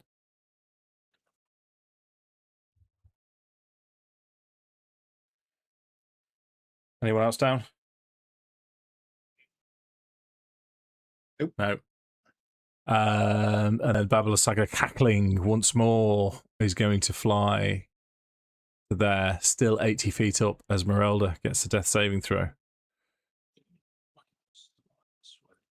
Come on, Ed.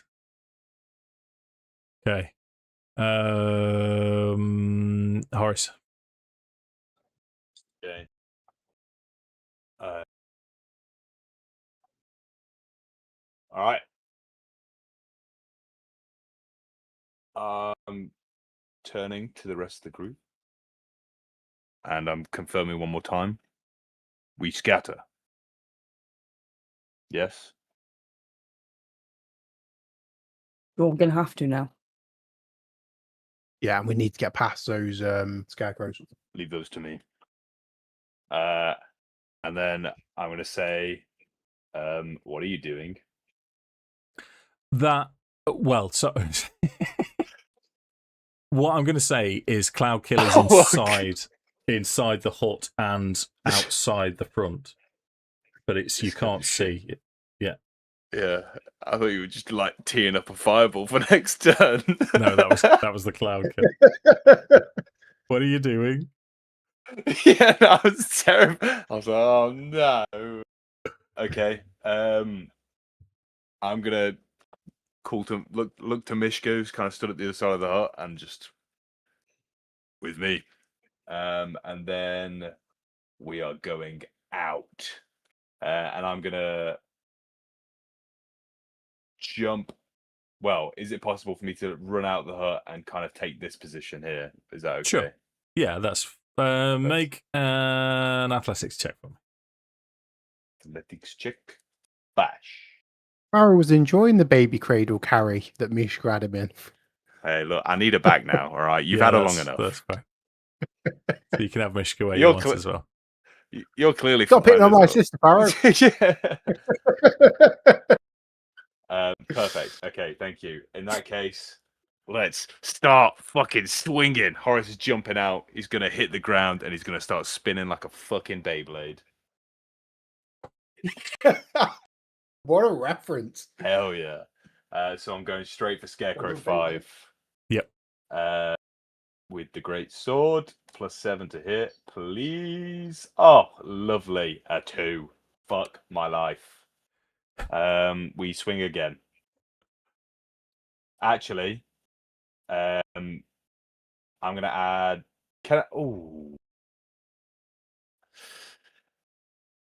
I'd like to use my vow of enmity. It's okay if I've called it late.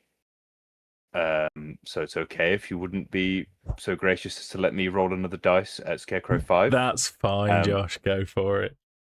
We've got to that Dave. Point, and I'm just thinking, I don't know how much more poor Leah can take. I just feel bad about what's just about to happen. I'm so sorry, everybody. Continue. I'm really proud of you all. Don't say that. Why do people keep saying things? 7. That's 20. Dirty 20 to hit. Yes, that hits.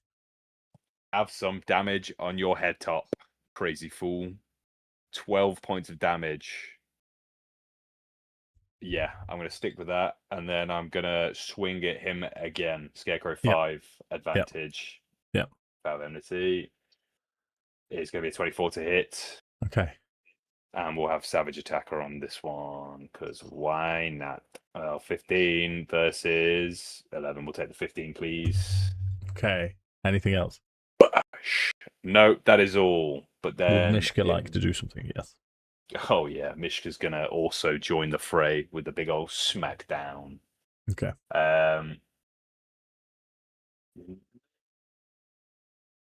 Yeah, because if Mishka moves, she's going to provoke opportunity from Scarecrow 5, right? Yes. Yeah. Okay, she's just going to wail on Scarecrow 5 as well, then. Okay. Let me just check her stats real quick. Find a steed. So she gets what? Otherworldly Slam. Bonus equals spell attack modifier. So 1d20 plus 4. Is a dirty 20 to hit. Okay. Damage. Damage is just a D8, isn't it? It's not. It's a major. D8 plus spells level. So D8 plus 2. 4 damage. Not enough. Anything else? That's okay. That's okay. Oh fuck. No. I was a silly boy and forgot to heal myself on my turn. Okay. Yeah, that's me. Okay then, Leah. What have you got planned? Oh, the closest people that she can see is going to be like, it's all fog and mist and nastiness in there, isn't it? Yep. But for the purposes of the story, I think Pippa would be able to sense Farrow and Ashina, and she reaches out, she touches both of them, and she says, and she just in a whisper that's cracked and frayed, I'm so sorry. And if they could see her, they would see her again go grey and take on the image of her mum as she used her shadow touch ability to go invisible. Okay. I get 1 free use of invisibility a day, which doesn't take up a spell slot. Mm-hmm. I would like to now, fingers, wish me luck to you, because there's no windows on this hut, is there? Is there a window? Nope. Cool. Way out's there. Out the door she goes, taking... Which one, has any of them used attacking opportunities yet? They cannot target you because you're invisible. Perfect. So Pippa's going to go 1, 2, 3, 15, It's 15. 20. That's still 15. No, it would be 20, yeah. Yeah, because I've had to go out the door. 20, 25, 30. She can't have die and have the golden hairs come here. So she's going to cast on herself Vortex Warp and go 150 feet. Have you used a spell slot for invisibility? No, because it's the Shadow Touch feature. It's Which part of the says... blah, blah, blah, blah, blah. This is why I was doing this.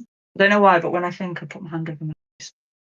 Blah, blah, blah, blah, blah. Shadow magic. Choose 1 level spell. Blah, blah. So I've chosen invisibility and full smite, which is not useful at all because I don't ever hit anything. But that's by the by. Once per long rest, you can cast each of these spells without expending a spell slot. Yep, done. So what else are you going to cast? It will be Vortex Warp at level 4. Yeah. Which will put Pippa 150 feet from her current position. Okay. Where would you like to go? To the road, please. The road. That would end your invisibility. Yeah, that's fine. I just needed it to get out the hut around all of the scarecrows. Right. So 150 feet. I'm far away, guys, but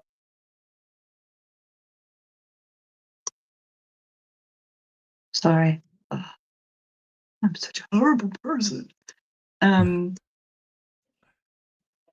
it's 150, I said, wasn't it? So I'm going to be all the way over here. Let me just move my character. Can I just pick my character up? There she is. Sorry, she's so small. So she should be about here. Yep. Yeah, that was 90. So Did you say 150? I can go 150, yeah. Yep. I want to stay within 100 and... I'm talking big numbers here. 180 feet away from where the combat is. Okay. But I kind of want to hug and stay near the wall-ish. Okay, you can only see 120 feet in this fog. That's fine. Okay. Let's go 150 and then I can walk back and walk back and walk back. Yeah. Okay, so you're there.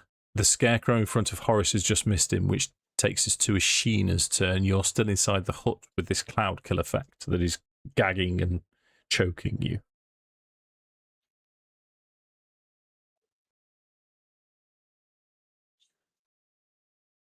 I should have taken the gem. I should have grabbed the gem off Farrow. I've only just remembered it. I'm sorry.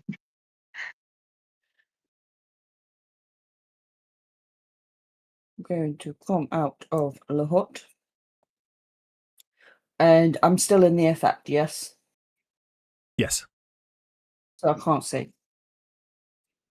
Unless it's in front of my face, I assume. Correct. Well, it's blinded condition, so you can't see anything. You just need to move out of the... Can't see anything. Yeah.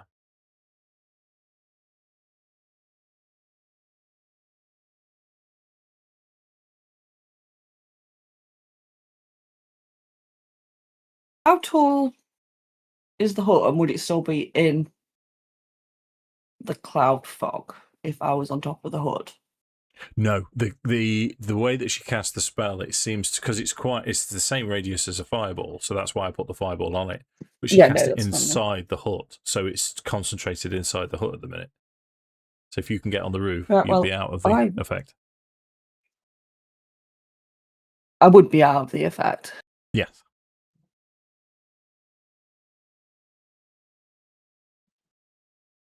Can I attempt to try and climb onto the roof? Yeah, sure. Make an athletics check.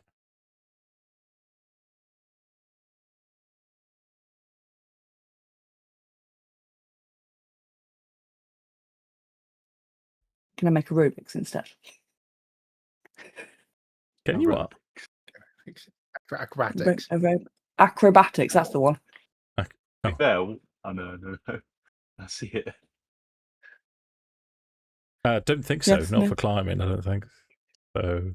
No, that's fine. Okay, I'll do that. Oh, come on! Okay. So we'll put you with your movement. You're on top of the hut, so you can see down, and you can see Horace surrounded by the 3 scarecrows with Mishka, and you can also see Lysaga in the skull, 80 feet in the air to the north. Okay. Was that my action? No. That'll be your movement. How tall's the hut? How tall is the hut? What did you need? 40 feet. And I needed to be within 60 feet. So was the hut 20 feet tall, basically? Yeah, why not? Yeah.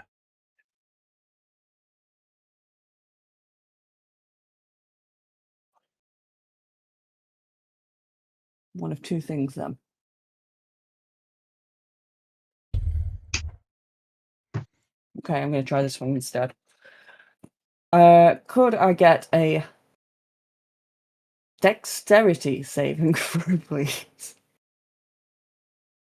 From Lysaga. Okay.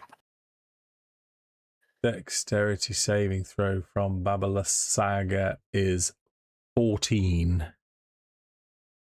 That is a fail. It was a dexterity of 16. I would like to cast Encase in Ice. Okay. So it's a 20-foot square that surrounds her. I'm casting it at level 3. Each creature in the area makes a dexterity saving throw. On a failed save, the creature's legs are trapped in the ice, and a creature has the restrain condition until the spell ends. A creature with the restrain condition can use an action to make a strength athletics saving check against your spell save DC, ending the condition on itself if a success. Another creature can take the help action to attempt to free the trapped creature. Creatures that were not in the spell area when you cast it, treat it as difficult terrain.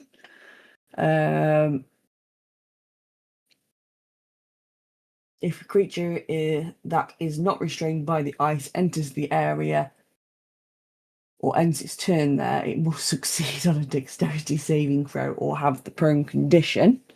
And because I cast it at level 3, the ice entraps the target's arms as well as its legs. The target cannot take the attack action or cast spells with semantic components until the restraint condition ends. Okay.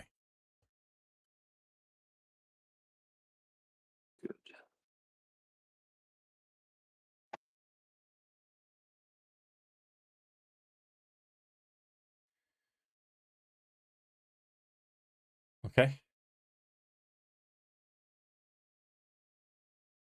I cry.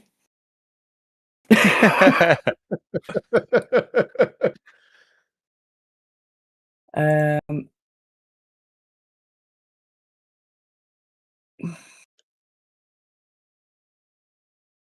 that's all I can do. Then.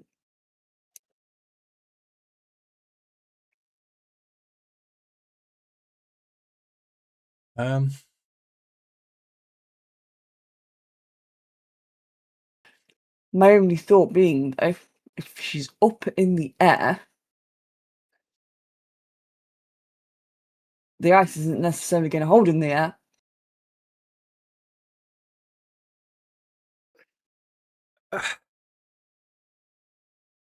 Right. I'm just because I needed to read that myself as well. The first line: a crashing wave of water fills a 20-foot square on ground that you can see within range. Ah, I missed the ground bit. I got too excitable.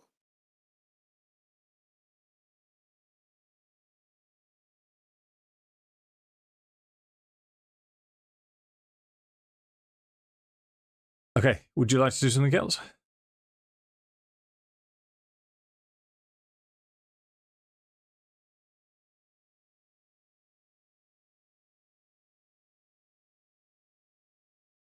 Yeah.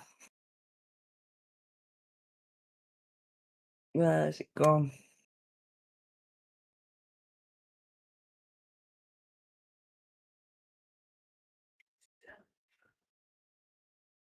I would like to attempt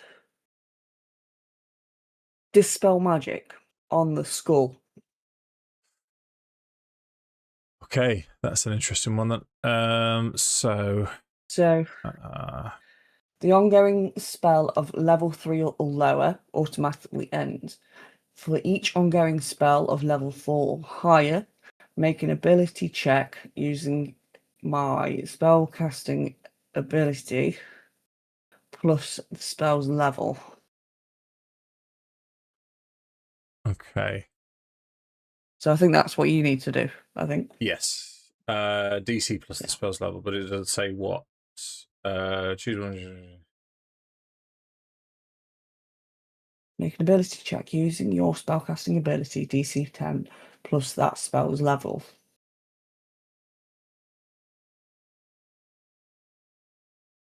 An ability check using your spellcasting ability. So your spellcasting ability is Wisdom. Okay.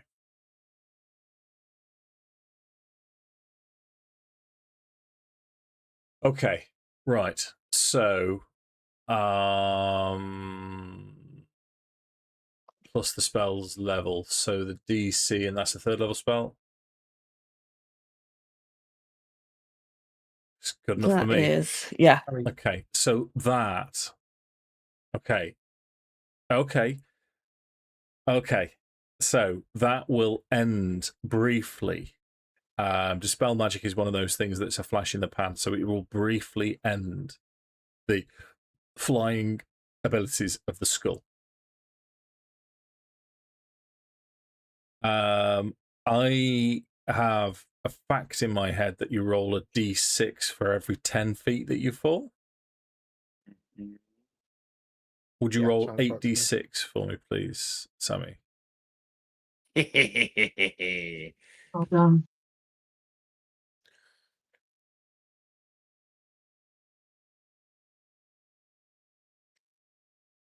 $26. 26. So Baba Lysaga falls to the ground, and I would, at this point, argue as well that a skull would shatter on impact as Baba Lysaga is spilled onto the floor. That's pretty much your turn, though, isn't it? I would imagine. Yes. Okay. So you're outside of the. Bear with.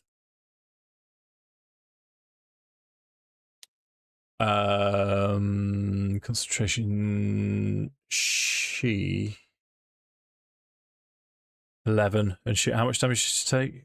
26. 26. 26. Half of that is 13. She fails. She rolls 11 for her concentration check. So Cloud Kill drops. Farrow's turn. Nice. Okay, so I can see Esmeralda. Yes. So Farrow will move up to Esmeralda first and will force feed her his normal potion of healing for 2d plus 2. Thank you, mate. I was enjoying Esmeralda. I didn't want that. I didn't want her to die. That's max healing of 10. Okay.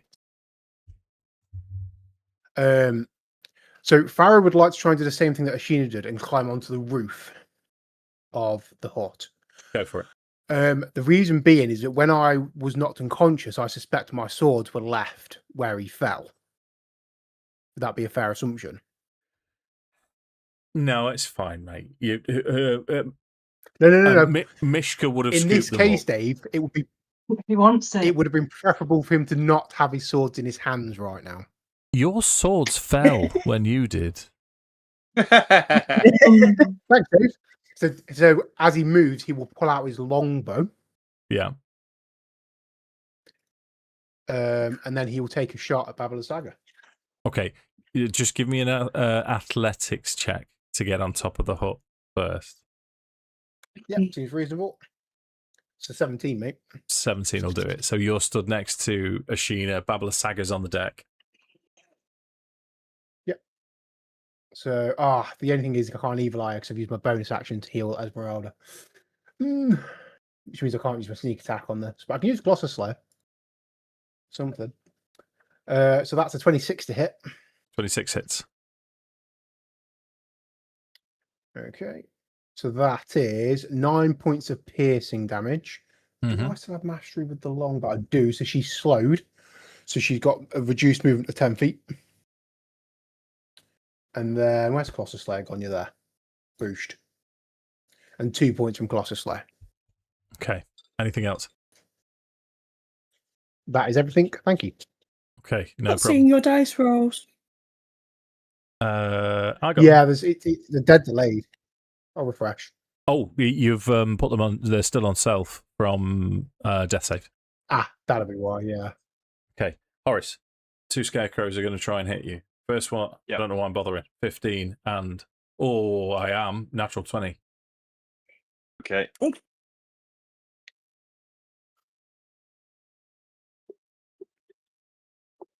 11 points of slashing damage, and you have the frightened condition until the end of the scarecrow's next turn. Frightened condition is you have disadvantage on ability checks and attack rolls while the source of the fear is still within sight. You can't willingly move closer to the source of the fear. That was scarecrow number 4, who is this goober.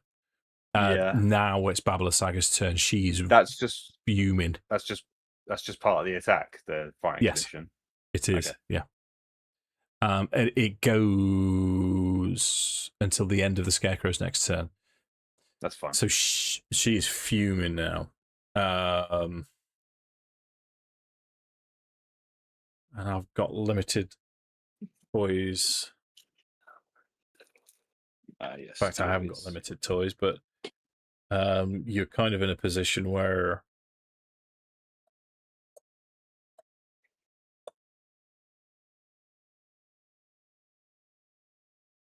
there's something in the hut she doesn't want destroyed.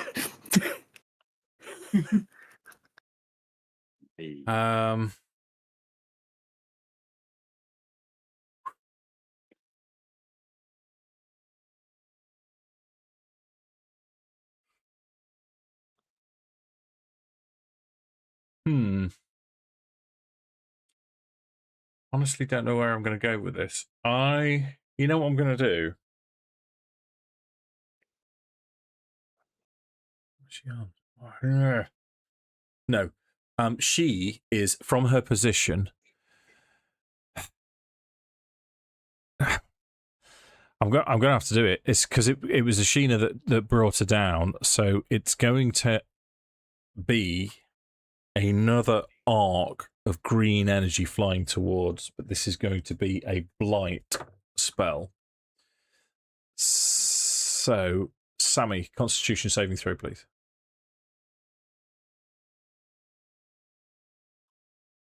Can I take a reaction? A creature is within target range of you. That's an attack. Target within range. Targets you with an attack. Doesn't say if it's within range, so within 30 feet. She is. No, she's going to. We're 20 feet up.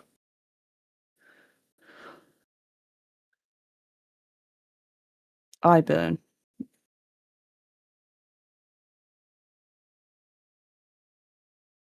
Yeah, that's what I was saying. This isn't an attack roll, Sammi. This is a saving throw for you, so it doesn't work. I burn. Okay. Has to be an attack roll. God damn it. What was it? Sorry. Can't. Constitution saving throw.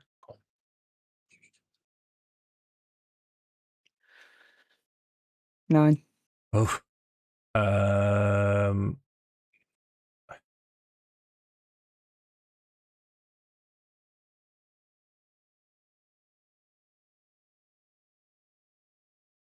34 points of necrotic damage.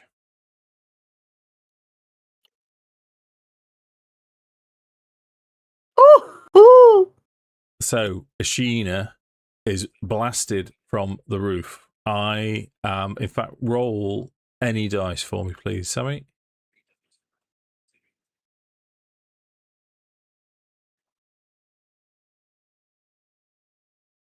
There's that 7 again. Even odd. Ashina's crumpled form falls on the opposite side of the hut, as she's no longer able to grab hold, and she is unconscious. Esmeralda's turn. She will go to the entrance and she will try and help Horace with these. Oh, this is quite a fight, isn't it? Hits the first one. She's going to kill that. Let's see if she can.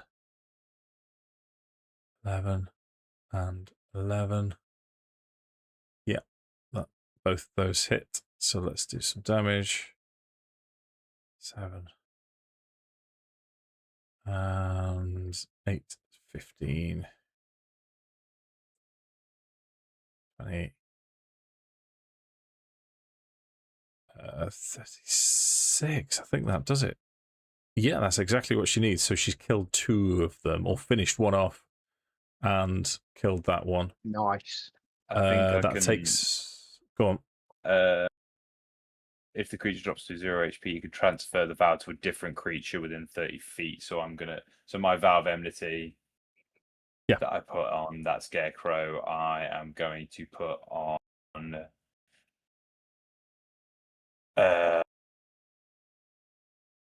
I'm going to give it to Scarecrow, please.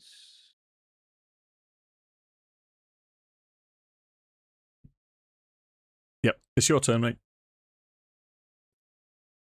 Oh, shit, okay, yeah. So I'm going to give it Scarecrow 4, so I can just straight roll rather than a disadvantage. First things first, I'm going to remember to fucking heal myself because I'm an idiot. Bonus action, I should have done it last turn. I've been shitting myself this whole turn. 25 points of healing. Dump it. Good.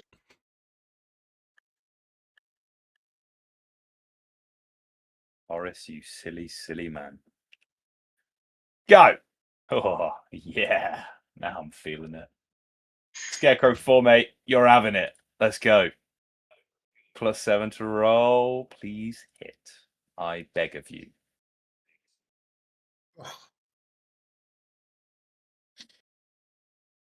That's vow of enmity, mate. Yep. That was, yep. Okay, second attack. Oh, graze, please. I was about to say, do you still do graze? Yeah. Don't you get advantage with vow of enmity? Yeah, but I've got disadvantage because I'm frightened because of the scarecrow. Heidi, well done. Heroic inspiration. I do have graze though, so he should take 4 damage. Okay. We'll take another swing. Yeah. Bash. Is a 23 to hit. Yes. Lovely jubbly. Savage attacker. 6. Oh, that was nearly. Okay, 13. We'll take it. Okay. Yes. And then I would like to dance around. Use my movement to kind of like dance around. Can I do that? I can't move any closer to him. That's fine. Okay, perfect. And then Mishka gonna take my spot. try and do some damage. Yes. Sorry. That's Getting okay. excited. No, it's fine. The energy's good. Spells. You carry on. Please do. Please do. Raise the roof. Fine Steed. Let me check it again. It's a real pain in the bum. To attack. Come on, please help me. Other body slam. Bonus equals spell attack modifier. So 2d20s, both with spell attack modifiers.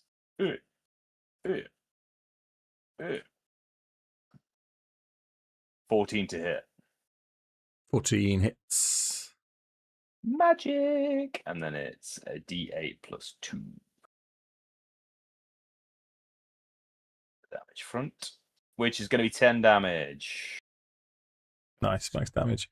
It's Ashina's first death saving throw. What about me? Pippa's turn. Yeah. It's Pippa's Still turn. here? Oh, sorry. I already pressed the button thinking. I know that it looked like I've left, and I kind of have, and I just could. We could do some really good role play about this later. Yeah. It'll be next session. I It. can guarantee that. Set myself up here. So snuck out, abandoned everybody, bipped away, listens. Can still hear the battle. People are still alive.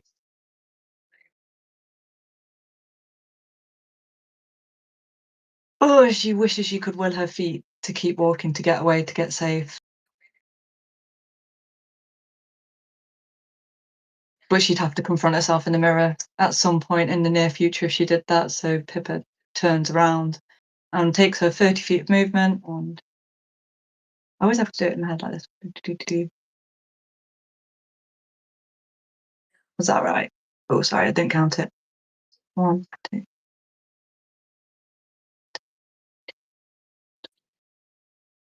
Yeah. Yeah. So you can see the battle from here.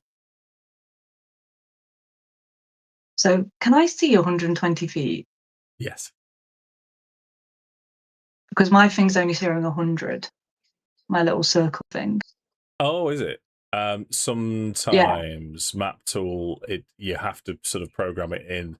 You can't. Baba Lysaga is 125 feet, and she's the other side of a collapsed hut. Okay, cool. I'll get there tomorrow. Well, not tomorrow. On the next go. Wow, Pippa, you're so little. I can barely click onto you. So from there, Pippa's just going to throw the only cantrip she can throw. That will actually the only spell she can throw. That she's not going to take a spell slot from where she is, and it's going to be a fireball at the only thing she can see, which will be Scarecrow 4. Okay. Sorry, it's not something more exciting. Spell snipe. Yeah, no. Wait a minute.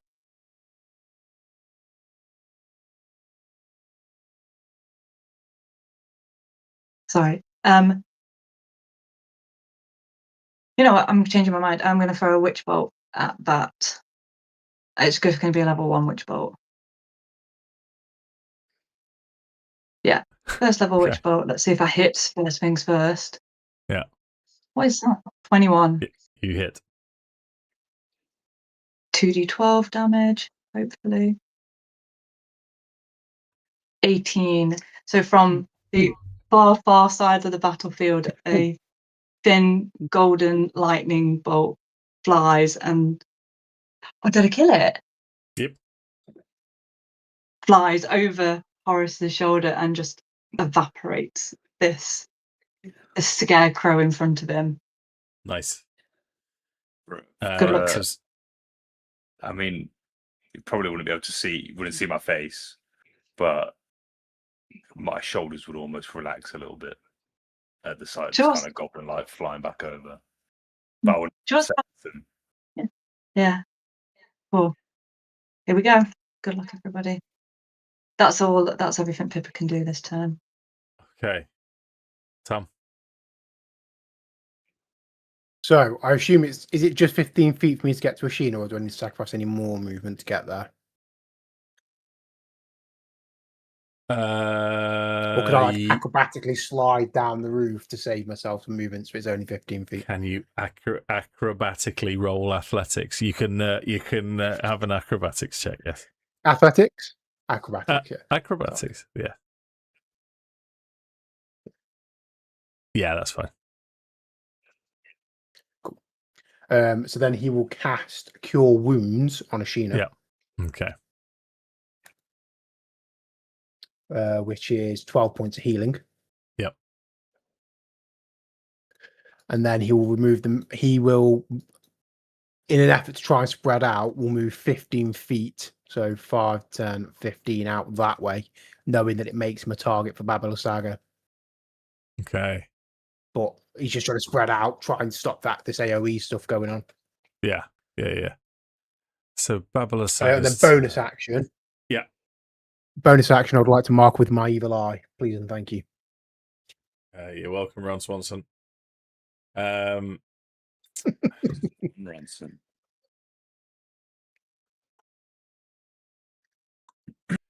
Lysaga is going to move 25 feet that direction, and she is going to cast lightning bolt down here, and it's going to be at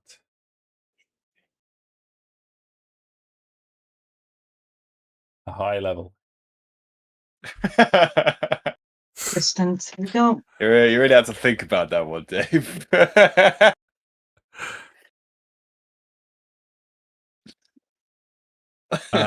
Would Horace and Mishka make a dexterity saving throw, please? No. No, we won't. Oh, bloody hell, excuse me. Yes. Can I just check the wording of my saving throw thing to see if Mishka also benefits? Yeah, you and your allies, so I'm assuming she also gets it. Not that it's probably going to make very much of a difference for her, but might as well try. Okay, my saving throw. Fuck my life. Okay. And Mishka's saving throw.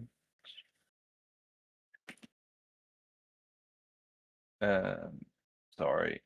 Fine speed. Come on. Dexterity.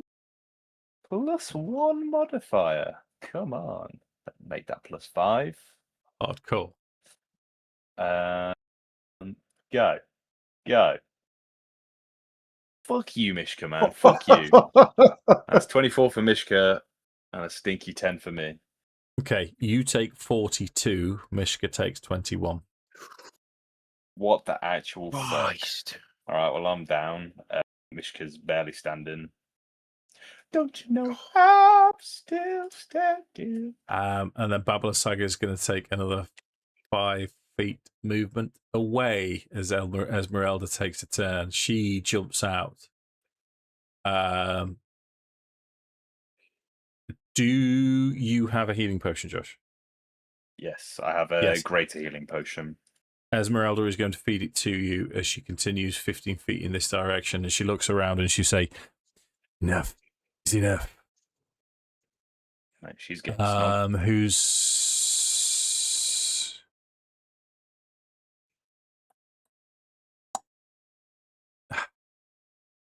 10 + 4, 14. She.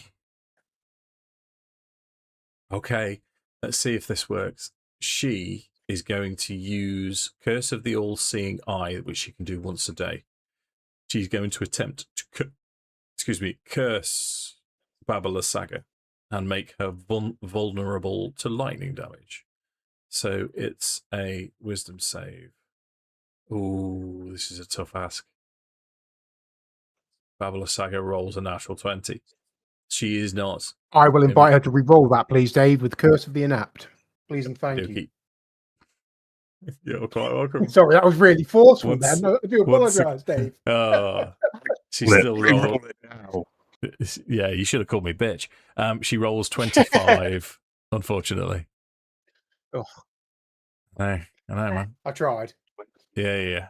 8. Tried. So she's still taking 8d6 lightning damage from Esmeralda, who is not happy from being down and up and down and up. 21 points of damage. That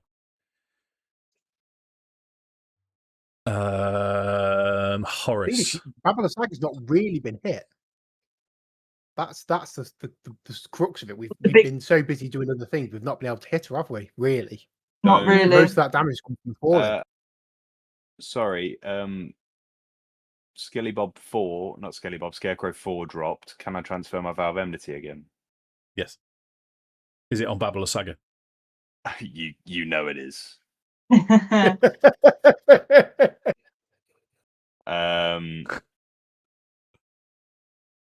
Potion gone. Fine.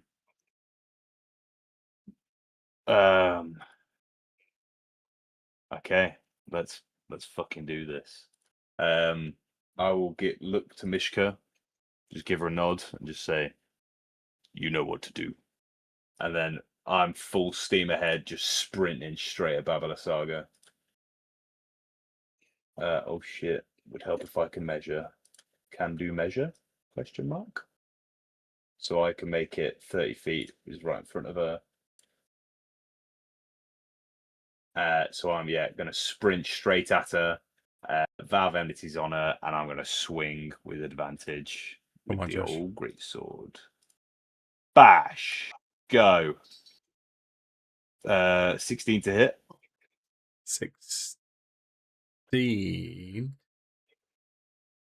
hits. Hits? Yes. Magic. Okay, that's 2d6 plus 4. And you know what? She's going to get a little Divine Smite action. Yeah. Have you got a second 2d6. attack? I do, yeah. Okay. 14 damage, but this one's hit, so I'm not playing games here. I'm putting Divine Yeah. Smite on it. Yeah. So we're going to use my free use of Divine Smite. I'm a power gamer. Yeah. We don't play around here. An extra 2d8. It's fuck my fucking life. Okay. Oh my lord. Mate, me and the dice gods are gonna have some fucking words after this, let me tell you. Okay. Next attack, go. You know what? Me and the dice gods were good again. I forgive them. Yeah. We're so fine. Except the fact that you've used a smite. It's fine. It's okay. It's all right. I'm willing to let it slide. Mm-hmm. You had a word with them. It's been rectified. Yeah, I just love that that's been recorded. More than anything else. 4d6 plus 4. Hey, listen, make it tasty. All right. It's pretty tasty. That's 20 points of damage. Okay. Anything else? Come on, dude. Did she take a 20 points of damage? Fuck it out. Okay, yeah, no, it's because my token's like blocking the view, so I just didn't see a health move, and I was like, no. Yeah, that's Horace, and then up for Mishka. She's just gonna sprint, take the flanking position, and also have a go. Mm-hmm. So she's gonna come around here, and same again. So 2d20s plus 4 is 6. What? 17? I didn't roll a 17. Okay, you rolled 2d20s, so you rolled 12. Oh, it's the added them. Roll. Yeah. So it's 12 plus 4, so that's 16. 16 hits. Magic. So that's 1d8 plus 2. 7 points of damage. Okay. Yeah, she's still up. That takes us. Let us see the health bar move. Yeah. Yes. That takes us need to know how far out we are. Okay, Pippa. The long walk back. Where is she? Oh, I found her. Yeah, 130 Sorry, this map feet made away. her so little. So yeah. 5, 30. 30 feet forward. 100 feet away. Oh, that's a nice number. I like that number. Second level witch bolt, please. Sure. Let's see roll if it to hit. hits first. Obviously, to the obvious. Come on! 27 to hit. Yeah, hits damages. 3d12. Nice! 32. And again, over the shoulder of Horace comes a golden jet of light. And this time, instead of evaporating the foe, it loops around her, kind of round her neck, under her arm, and back round. Okay. Latches round her. Okay. That's it. Anything else? So, as Ashina No, takes a so turn, you tapped. can hear Lysaga choking on Pippa's witch bolt. What would you like to do?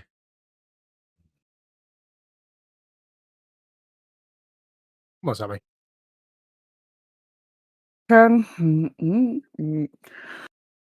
Bonus action, I'm going to change into a wolf-shaped saber-tooth. Yep.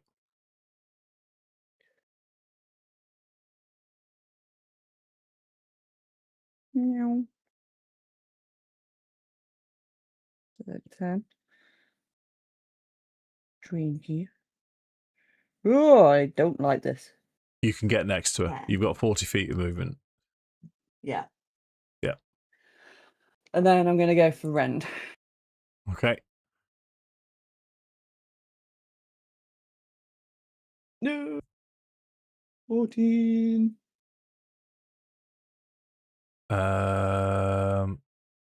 One sec. Oosh. I've got to do it official like. Oosh. Oh no, that's Josh. Hey. Right, so 14 misses your second attack. And again. 25. 25 hits your damages. Okay. 16. Damn. Lysaga was on 10 hit points. How would you like to kill? Oh. Oh. That I my think laugh his- almost turned into a weep. I think it is Ashina very groggily gets herself. I just thought Ashina gets herself to her feet. That's half my movement. That's okay. We've done it now. Dave's We're- like, give we're- up. It was I have. The will to live has left me. The will to play. It was you or Farrow was going to kill her. I don't think she'd have survived much longer. She was on 10 hit points, and you'd got two of you. So you'd have either cast Yeah, a spell at we swapped range to do 10 Farrow damage away. or something. So yeah. So yeah, she sort of hobbles around the corner, takes her beast form, and just leaps over Horace's shoulder, and just sinks her teeth in. And that very last sinking her teeth in is just enough, just to make Lysaga fall still. As she does, as you rag And her Ashina around. is just going to drop her and howl. Fair enough. So she was one round away from bolting. You did a lot of damage on that last turn. So what I'm going to do, team, is because it's silly o'clock. It's like 20 to 1. 20 to 1. So thanks to everyone that stuck around. What I'm going to do is, as you pillage the hut, you're going to find a whole bunch of stuff inside the chest. Now, 2 crawling hands crawl out of the chest, but you stomp on them and kill them. I'm not even going to do that. There is in this chest 1,300 gold pieces. There are 5 gems each worth 500 gold pieces.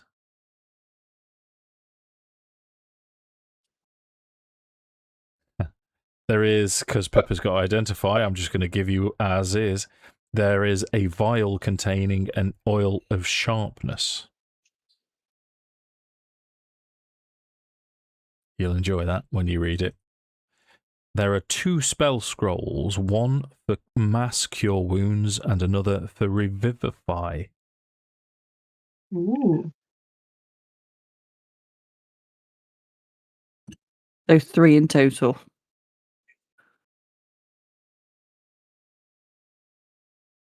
Pardon? Or is it one of each? One of each. One of each. There is a pouch containing 10 plus 1 sling bullets, which I'm going to change to 10 plus 1 arrows. Don't use them very often, Dave, but thank you very much. You're quite welcome. This one I'm not going to change. I don't know if you'll get any use out of it. There is a set of pipes of haunting.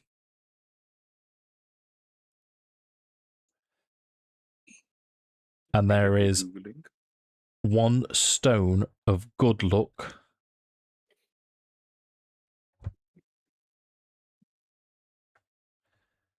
And in the chest, along with everything else, is a holy symbol. I'm going to hold the book up just to show you the picture of it.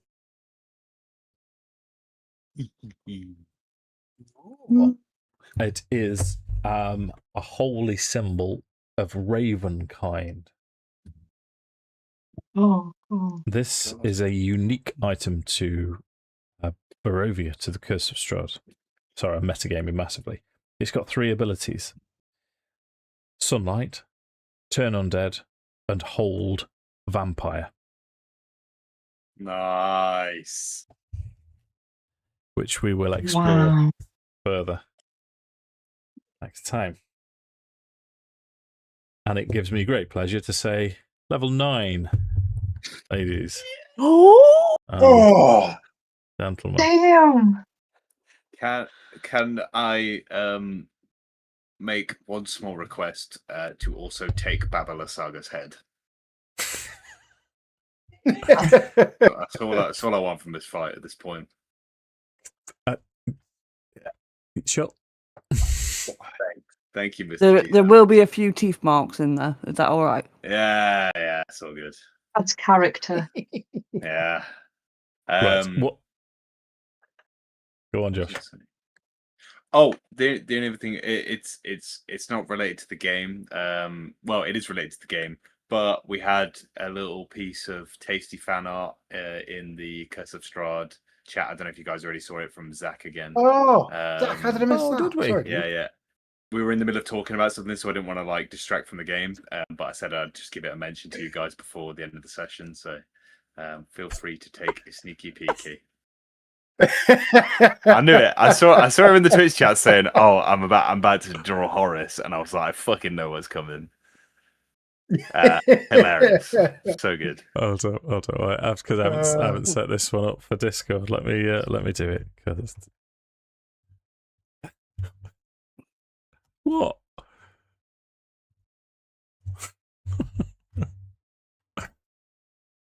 Right, hold up. That one. Yeah, that's so cool. All right, let me set this up so I can use it again next time.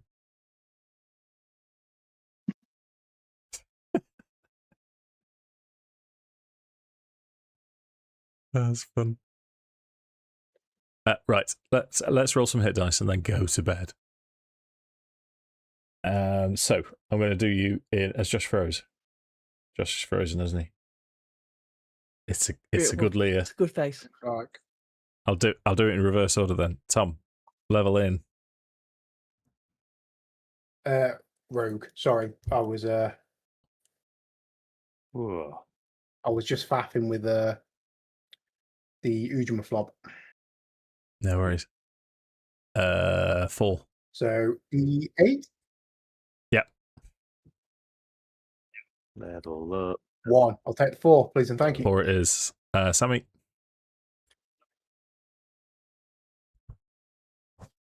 Druid. My brain's working. D8. 7. Oh, I've done it in the wrong bloody shit.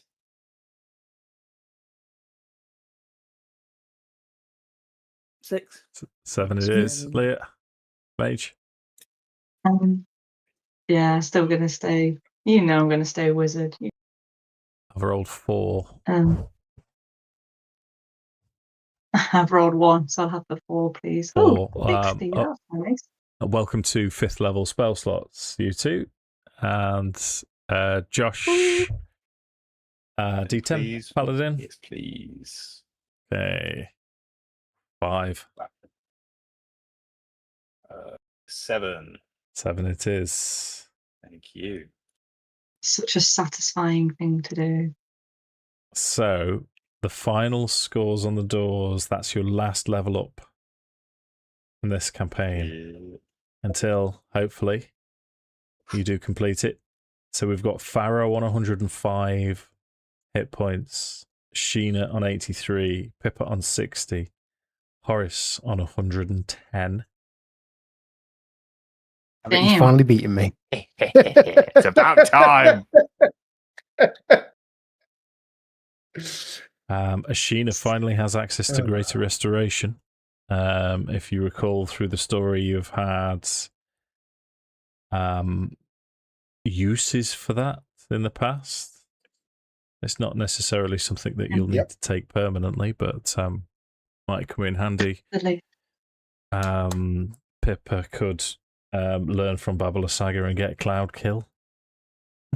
She said choose. Or other things. Or other things, plenty of other things. I don't think we've got another session planned. But what Just I might glad have to we're all do... still alive. Oh, we have next Tuesday. Oh, if sweet. we can all make that. Yeah, bash. Yeah. Yes, sir. So that will be finishing up what you want to do here. We'll go over the magic items in detail. So I'll start the session by describing all the magic items and what they do, so we don't have to worry about that now. We'll finish the rest of Beres, and then it's pretty much deliver the wedding dress, picking up Casimir on the way, and heading to the Amber Temple.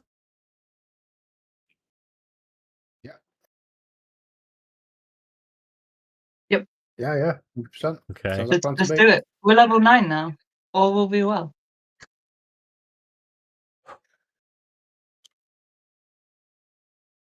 That was tough. Yeah, I think the high of the hags is gone. Well, I think it's a really great example of what happens when we roll well and what happens when we don't. Yeah. So, because the other problem with that fight, it's a tough fight, and every time I've run it, I've sort of, as I did a little bit with you guys, is sort of pointed you towards grab the gem, because that thing is a fucking beast, that hut. But Baba Lysaga. Oh, thank you. The trauma, the trauma. I'm still reeling. She's not, believe it or not, that tough. Especially not for 5.5. So I increased the hit points by 25%, which is what I researched it. I gave her advantage on saving throws. I think I forgot 1, which the original doesn't have. But in 5.5, what they do a lot is they remove spellcast ability and replace it with like arcane blasts and things that they can rinse and repeat over and over again. But I didn't want to do that because she's got Farrowwood, Stun, Finger of Death, and so she got access to 1 8th level spell slot, 1 7th level spell slot, blah blah blah blah blah. So yeah. I was gonna say I didn't like. I thought once she was down, she wasn't that hardy. It was getting her down that I think was the real issue for us. And obviously the hut did some serious damage before any of us could do anything to that as well. So tough, real tough. Two of us went down very quickly, and I think that's what changed the fight. I just ran out of spell slots so fast because that vortex warp to pull everybody into the hut was like spell slot. It's annoying with the banish as well that you got the banish off and then and sunk a lot into getting that banish off, and then the hut fucking taking you out immediately after that. That sucks, man. That sucks. Yeah, because if that banish had stayed up, I think we would have been all right because you guys could have taken out the scarecrow. Because my idea was to jump into the skull so that when she returned, she couldn't return to the space that she'd been taken from because I'd occupied it, so then she would have got fall damage on her return. Yeah, that's why I was trying to get into the skull. Oh, I get you. I mean, at the start of the fight, have to go to the next.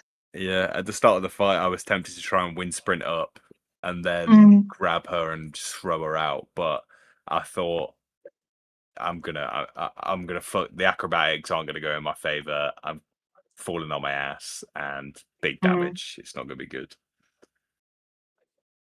But, I think we were like, I broke my flip-flop. I was that stressed. Oh, that was a surprise.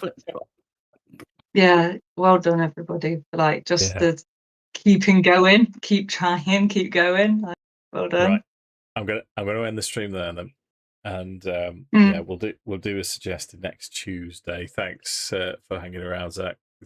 Thanks. Thanks everyone. Thanks for the art, Zach. And anyone else that's stuck with us. Thanks very much.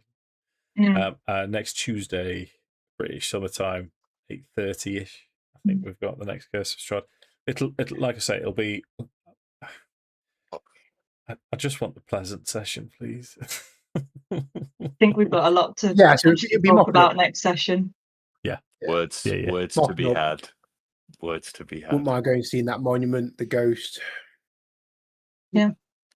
Burn down Lyssaga's hut, obviously. Oh yeah, for sure.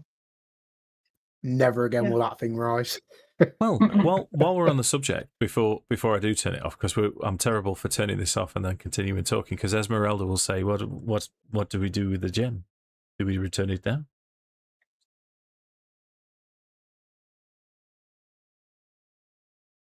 We're going to Kresk anyway. We'll pass it on the way to Kresk, won't we? Pass the wire. We're going back to Vallaki. We're going back to Vallaki. If we trust the pub guy, this could be a great family reunion moment for them. He lost one gem. After what we've just been through for getting that gem, no chance. They want to hand it directly to them. Cool. Yeah. We've got 3 days still, haven't we? So yeah, we've got time. By the time you get back, there'll be 2 days left. Yeah, but it won't take us all day. Would it take us all day to get to Kresk? The best part of a day, but you've got 2. Yeah. So could we do winery, then Kresk in a day? Then sleep the night and then go to the monastery in the morning, or are we pushing it a bit? Winery and Kresk in a day, as long as you put your foot down. It'd be Kresk, say, "Here's your gem, cheers," and then out the door. Yeah, literally, it'll be that. Yeah. We could chuck it as we drive past. Yeah, you could do. Yeah, here's your gem. We'll come back to you when we've done what we need to do. Yeah, but here's this for now. You take care of that. It would be an exchange of 3 dudes. Dude, and then go. Dude. Yeah. Like 3 Spider-Men. Right. I'll turn this off, and we've got a plan for next time.